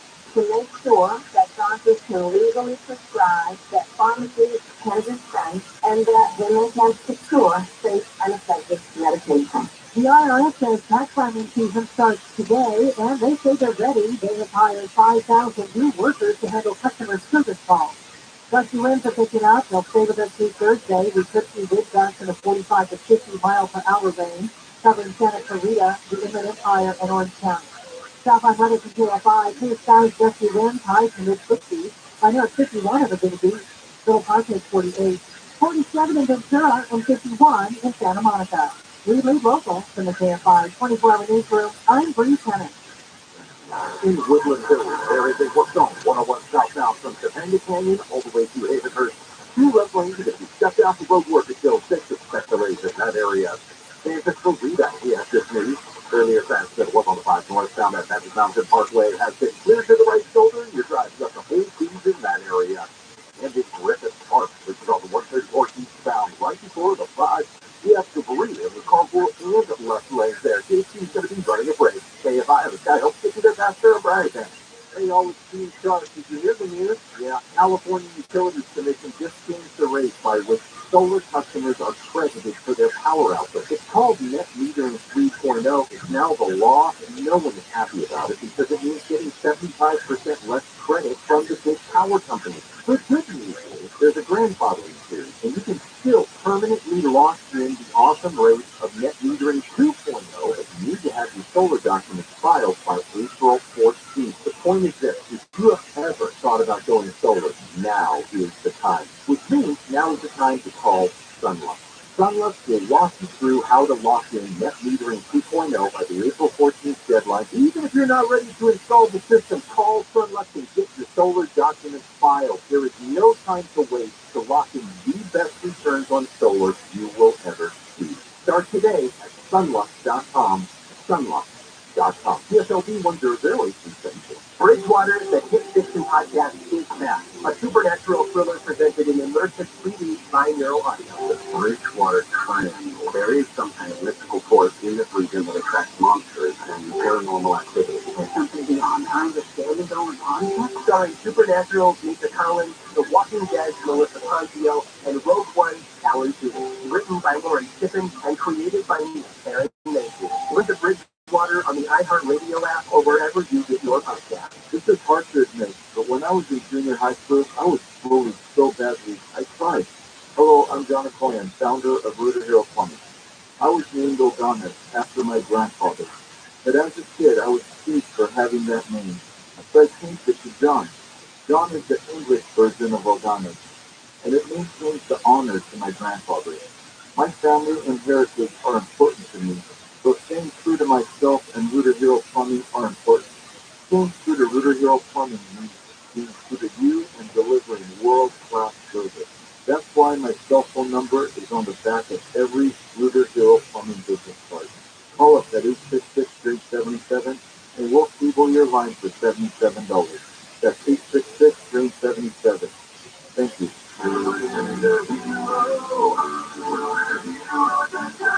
CO 102-8886. Chlorinated water is for swimming, not drinking and bathing. Chlorine causes your skin and hair to dry out.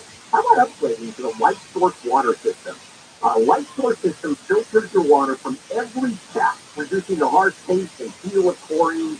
Your body does better. No maintenance, no salt, no filters or servicing. Call 800-803-2696 for a free consultation. Visit lightsourcewater.com. Light Source, taste and feel the difference. This is Jacob Emron. If you've been in a truck accident, call 844-24-JACOB. KFI, AM 640.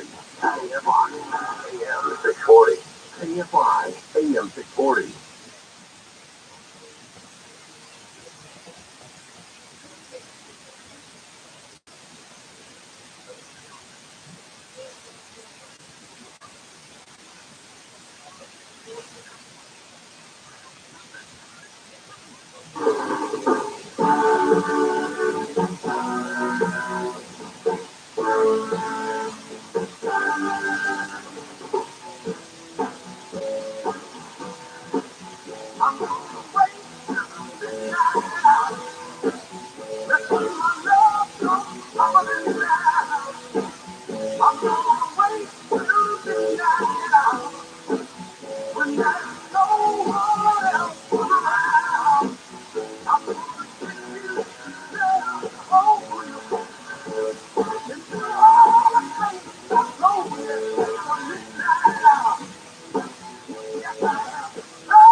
You're listening to Coast to Coast AM with George Nash. It's the midnight hour here in the West. That's Wicked Wilson Pickett bringing us into the second half of our program tonight. Thanks again to John Fogerty. I think we probably kept him here about a week and not exhausted all the questions that we and the listeners had for him. And I mentioned at the top of the program, we have our usual collection of Mass News items. You can find them on the Coast to Coast website. Among the stories there tonight, why our views of the sky are vanishing. It gets harder and harder to see the stars because of light pollution over much of the globe. We have a story about it based on a new scientific study. Also, an update on George Arnew. You might remember he's the guy who runs a website devoted to all things Area 51. Back in November, George and his girlfriend were here on the show telling us about a raid on their homes by federal agents who kicked in their doors, took all their computers and cameras and phones. No charges have been filed, none are likely to be filed, but they will likely never get their stuff back. Now, other national media have finally picked up on that story. Fox News, for one, and we have a print story there on the website, as well as insider video recorded showing what happens to animals in factory farm operations. Hard to watch. Those stories and more in News, and while you're on the website, check out how to become a Coast Insider. It costs you 15 cents a day. If you subscribe for a year, gives you access to a huge archive of programs and interviews, including the Art Bell Vault. And I think everyone except for the pizza roll caller might like that. We have other information there about how you can subscribe to George Norrie's television program, Beyond Belief, wherein George interviews fascinating guests, similar to what he does here on the radio. With that, we move on. Have you ever had a weird, scary nightmare that lingers in your head? Maybe pops back up again and again? Well, of course you have. What do they mean? Where do they come from? Is there a way to interpret nightmares? Our next guest, J.M. DeBoer, says yes. He will join us in just a moment.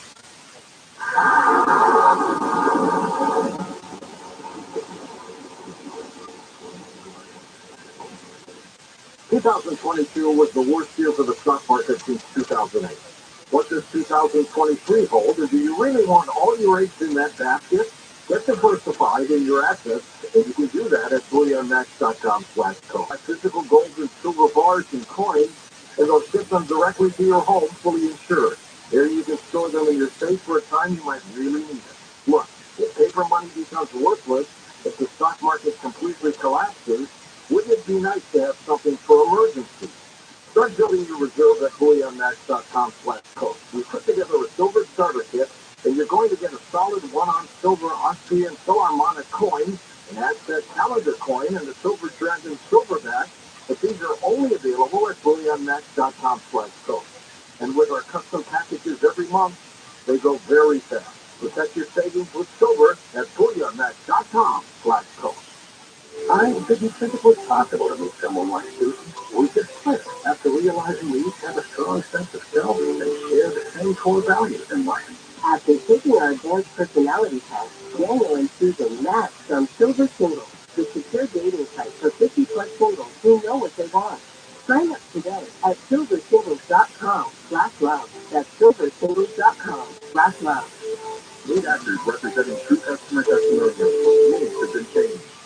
Marvelous Entertainment and author Marvin Sunderland have released the newest in action adventure science fiction that specifically deals with the question, are we alone in the universe? This action-packed drama includes a 7-novel masterpiece, comic books, video games, and movies of Sergeant Waggott's journeys across the universe. Get 20% off the entire 7-novel series and all future graphic novels. Enter coupon code Coast to Coast, all lowercase on Marvelous.com. That's MARVALEOUS.com.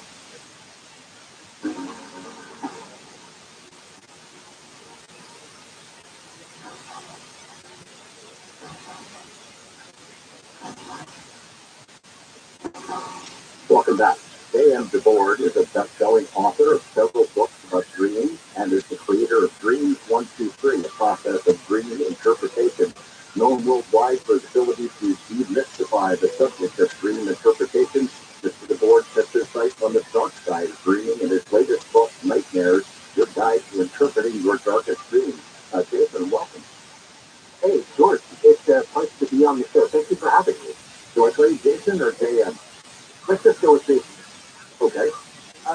So the idea for this book, in part at least, reading the beginning of it, comes from your own personal experience, a terrifying dream or series of dreams that you had as a kid. Let's start with the story there.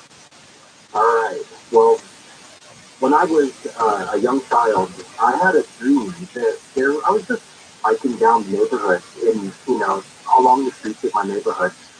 And I felt this presence behind me, and I turned around, and there was this man in a black car who was following me. And I kind of zoomed in on his face, and I see that he's got all these burn scars on him, and he's almost like a Nightmare on Elm Street looking kind of guy. And of course, the movie wasn't out at the time. This was the late 1970s. And I try to get away from him, and the man tracks me down in the store. And the last thing I know is that he's coming to claim my soul. Now, as a kid, I didn't really know what a soul was, but I just knew that it was the most important part of me. And this man wanted it. And if he caught me, he was going to have it. I was going to be dead. He was going to have my soul, and story over. So I woke up from the dream, and it was, like any other dream that you have when you're 9 years old. You wake up, your heart's pounding, you're sweating. I was probably screaming when I woke up, So a nightmare at that age isn't unusual. But what became unusual for me, George, was that a few years later, I was in an enrichment class, and my teacher invited in a dream analyst who asked the class, has anyone had a nightmare that really stuck with them, and they'd like to try to figure out what it meant? And my hand shot up because that nightmare had really stuck with me. I'd had other nightmares, but for some reason, that one just kind of, once it grabbed hold of me, it wouldn't let go, and I would think about it periodically. We went into a regression process to try to find out what was behind the nightmare. And what I imagined was that there were these two families who were in conflict with each other, and that there was like a blood feud between them. And the analyst asked me to try to find a resolution for their problem. And, at about 12 years old at this point, I thought, well, each other? Can't we all just get along? And that didn't work out real well. The team turned really unstable. The analyst pulled me out of it. And, kind of life goes on at that point. But I'm kind of a wounded animal at that point. There was something kind of leaving a blood trail through my life as I get into my teenage years and then into my 20s. And this man who was in my dreams kept coming back. That man, the original nightmare, who kept coming back. And as I got into my 20s, he really became this regular presence in my nightmare. And I had this dream one night where his minions came to kidnap me off of the street. And I said, no, I'm ready to go find him. Just tell me where he is. And I appear in this black office tower, like, tall and glass. And I'm at the top floor, and there's nothing in the room except for a coffin made of glass. And I come up to the coffin, and I see the man in there, and he looks like he's vulnerable. And I get all this rage towards this man for all the hurt and pain he caused me, just bubbled over, boiled over. And I grab hold of his neck, and my fingers sink into his neck, and I'm looking him in the eyes as I'm trying to strangle the life out of him. And he's laughing, like he's laughing at me. And I figured out later it was because he was getting me to feed on my anger, kind of like Luke Skywalker in the Star Wars mythology. When he has the final battle with the Dark Lord, what are they trying to do? They're trying to get him to feed on his anger. And by doing that, you become the very thing that you hate. So I go later into my 20s, into my 30s, and this thing is still haunting me, and these nightmares are still recurring. And a friend of mine who was wise about these things and knew enough about me said, I think there's something more going on here than just, ordinary nightmares caused by things, addictive behavior, trauma, things that normally cause nightmares. And I agreed with her because I'd worked for so long to try to figure out what was behind these nightmares, and I could never really get to the source of it. So, George, I ended up seeing a shaman, a man named Steve Rogat in North Carolina, who I was referred to by that friend. And he ended up doing a shamanic ritual, and I found out that behind that man, the streams called him the Dark Master, and that behind him, the source of it was actually something that was generational in my family, meaning cult music. Somebody had used the power of black magic against my family generations ago, and that it was carrying down through the line to me, and had carried through other members of my family. We could see a lot of tragedy in my family, and it started to make sense. And what's funny though is that this shaman, he didn't know really anything about me at that point. He was just pulling in this information from above. And we went into a ritual, and we found the man. And to make a long story short, I had a kind of a confrontation with him in a metaphysical space. And at the conclusion of it, I felt this rush of energy go through my body, through my being, and I felt this darkness just rise up off of me and go up into the light. And at that point, the shaman clapped his hands once really loudly, and I felt like it was finally done and over with.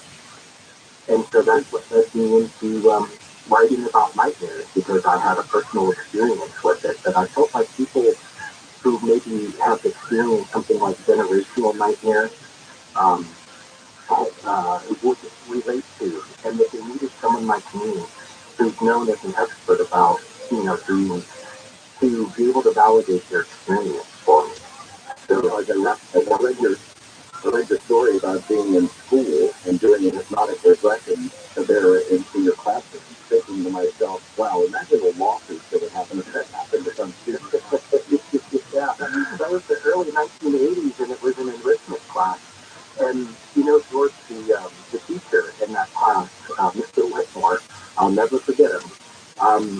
Sometime before then in the school year, he caught me in class reading I found, and here's another thing you don't find these days. I found a book on witchcraft in the school library, and it contained spells in what I think was in German. It was like actual witchcraft spells. And I'm sitting there trying to show off to a friend of mine by reading this stuff. And the teacher felt this sort of, dark energy gathering around me. And he very seriously comes up to me and he's like, don't ever do that again. And I'm like, well, why? And I'm just goofing off. And he's like, don't ever do that again. And he made me return the book to the library. And I think he might have brought in that analyst because he had a hunch, because it was a very unusual experience, even for the early 1980s. And I'm thankful to this day because George gave me something that led me further into my life where I eventually found the solution to this. I wouldn't have ever known that there was a solution unless I would have been down the path of dream interpretation as I've done professionally. By doing that for myself and writing about this subject, it armed me with the information and tools that I needed to resolve this 30-year ordeal. Yeah, I mean, the Dark Man put you on a path that changed your life. Thank you, Dark Man. Yeah, and oddly, I found that the power to be able to respond to such a situation is something that you can carry over into other aspects of your life. And I learned something from the experience of this, which is that we have this very odd way of creating the heroes in our world, is we put them through life and death ordeals, or at least by pushing them to their limits and beyond. If you look at what special forces soldiers go through when they're in training, the maybe what 1 out of 20 of them, let's say, are able to pass the test. And this is also the kind of ordeal that saints and shamans and others go through.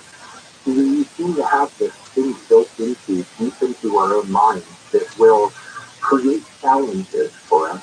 And some of us go out and seek them. We might climb a mountain or go through special forces training or, some kind of get a master's degree and enter into some kind of rarefied field of knowledge, something that will really challenge us. But then there are others who they seem to treat their challenges more through having to face ordeals of a different kind. And I found that sometimes that's what's really behind people's nightmares.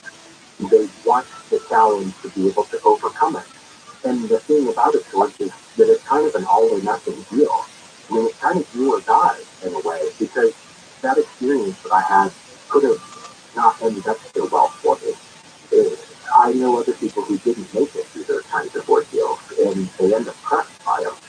So the way that I found that this works, ultimately you are setting yourself up to be able to face the challenge so that you can answer the call to greatness, or at least have the opportunity to.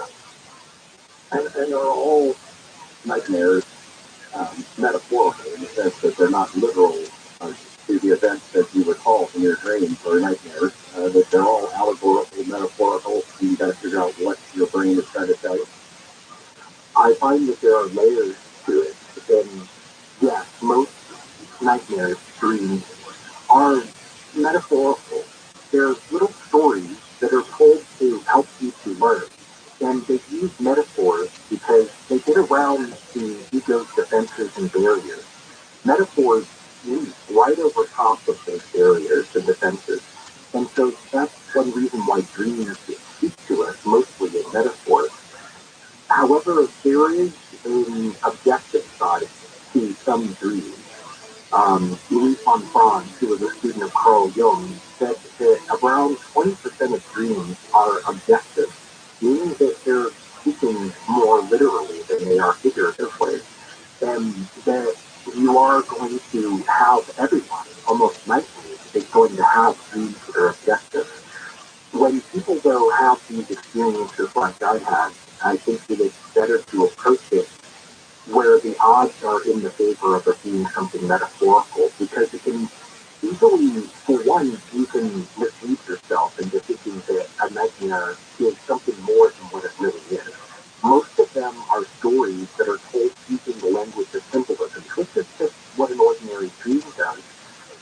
But then, if you don't find the answers, if you don't find the meaning and understand the dream through that route, then start looking at the possibility of it, that it might not be metaphorical, that there might be something that's objective and literal about it. And do you have a working definition of what becomes a nightmare, what qualifies as something that's scary, or how do you break it down? Usually it's the emotional aspect of it. A nightmare, I mean, dreams and nightmares are being produced by the same process going on in the mind. The imaginative centers of the mind turn on and create these experiences for us that we know as dreams. But when you get into what you would classify as a nightmare, is that it's going to be, for one, very emotional. It's going to affect you deeply. And two, is it's probably going to wake you up. You know what? You could have an anxiety dream, you could have a bad dream throughout. Unless you wake up naturally to like use the bathroom or something. But a nightmare is probably going to shock you awake. And that is one of the ways that you can classify the difference between a bad dream and a nightmare. The level of emotional aspect, and does it wake you up or not? The nightmare is being produced by the same processes that is going on that are producing your dreams. So being able to tell the difference is usually a felt sense of what it is that you experience and how strongly you reacted to it. Can you make a further distinction between nightmares and night terror? Good question. Yes, and this finding out the difference for me actually started on my last appearance on Coast to Coast. We had a caller who described nightmares, and I tried to approach it as helping him with nightmares. And I came to understand that there is a difference between them. And the main thing is that a nightmare is an energetic process because of trauma. The energy of trauma has been absorbed into your nervous system, and then you go to sleep and you relax enough that that energy can be triggered and released. So the way that I learned about this in a more in-depth sort of way was through a friend of mine who was having chronic nightmares, these software nightmares. And what he described to me was just the most horrible sorts of carnage that you could imagine, just terrible experiences. And I couldn't find the source of it. George, I've been working with dreams for 30 years now, and I've been through all the schools of thought. I teach dream interpretation. So, I should be able to find, especially with a friend who I'm working with closely, to have multiple conversations over a span of time about what he was experiencing. And I kept thinking, there has to be, these are nightmares, there has to be a source behind it. But when he explained to me what had happened to him when he was a teenager, where he had the experience of having a gun pointed at him and being told that he was going to die, that he was going to be murdered by the person holding the gun. The person holding the gun was his stepfather. He had to live in the same home with this person, which meant that he experienced that terror, that there was the initial terror thinking he was going to die.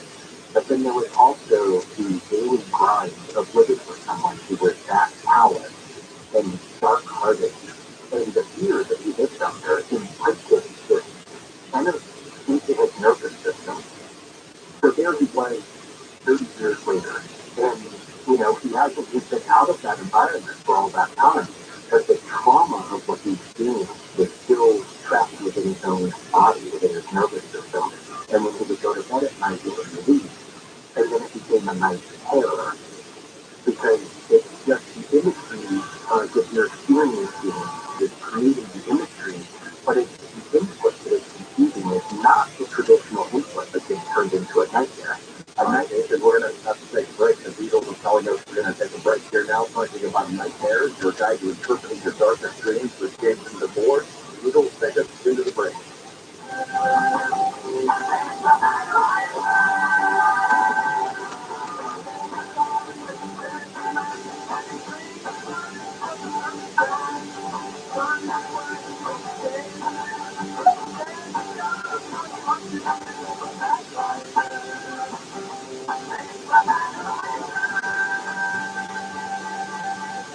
I'm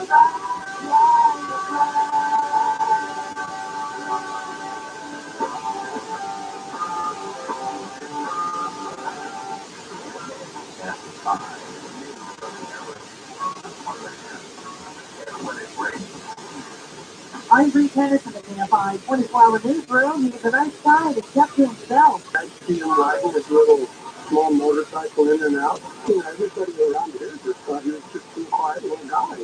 10 people are dead, 10 more in the hospital from the Lunar nuclear massacre. A big candlelight vigil tonight, 7 p.m. in front of the Monterey Park City Hall. There's also a GoFundMe page set up for the victims. Scientists at the National Oceanic and Atmospheric Administration say there's an 80% chance that La Nina will fade away by spring. That means less chance for really wet storms. The IRS says tax filing season starts today, and they're ready. They've hired 5,000 new workers to handle customer service calls. South 500 KFI, a high wind warning in effect, highs in the 60s. I know it's 49 to see a week. The Central has 50, 47 in Corona, and 46 in Mopar. We read local from the KFI 24-hour newsroom. I'm Bree Henderson. In Fontana, this is all the extent eastbound at Sierra. We have a crash in the register that has all lanes blocked. The drive is fucking up if you approach this area. Orange, this is called the 405 southbound after Crenshaw Boulevard.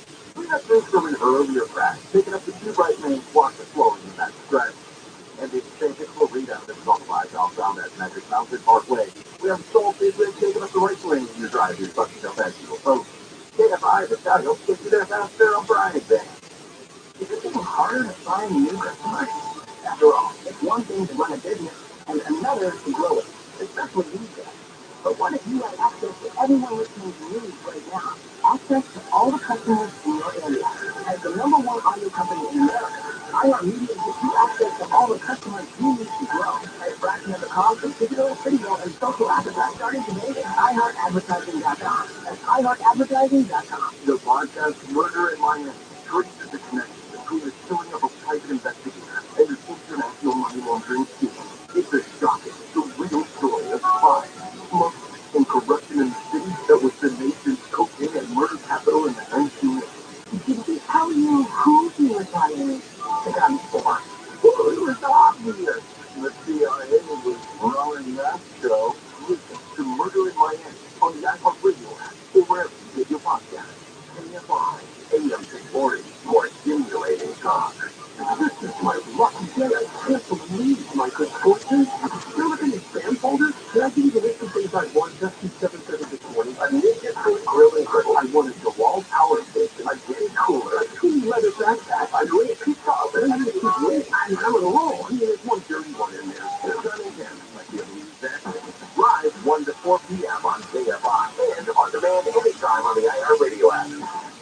Bottom line is you're not that instant. And you're on vacation, you're on vacation. I'm on vacation, no one touches me. Although I've had a few interruptions. There isn't a story on the planet that could keep me from having vacation. I don't care if it's World War III. If I'm at the airport, I'm at the airport. They'll handle. I'll catch you 200 million jets from now and we'll start talking. Live 6 to 9 a.m. on KFI. And on demand anytime on the iHeartRadio app. I don't buy that organic app. First of all, it's not organic. They put the celery from the $1.29 bag into the $2.99 bag. You think the guy goes, hey, it's organic? There's never been an organic piece of fruit or vegetable in any market. For Tim Conway Jr. show, they're just crazy people buying that crap. Live 4 to 7 p.m. on KFI and on demand anytime on the iHeartRadio app.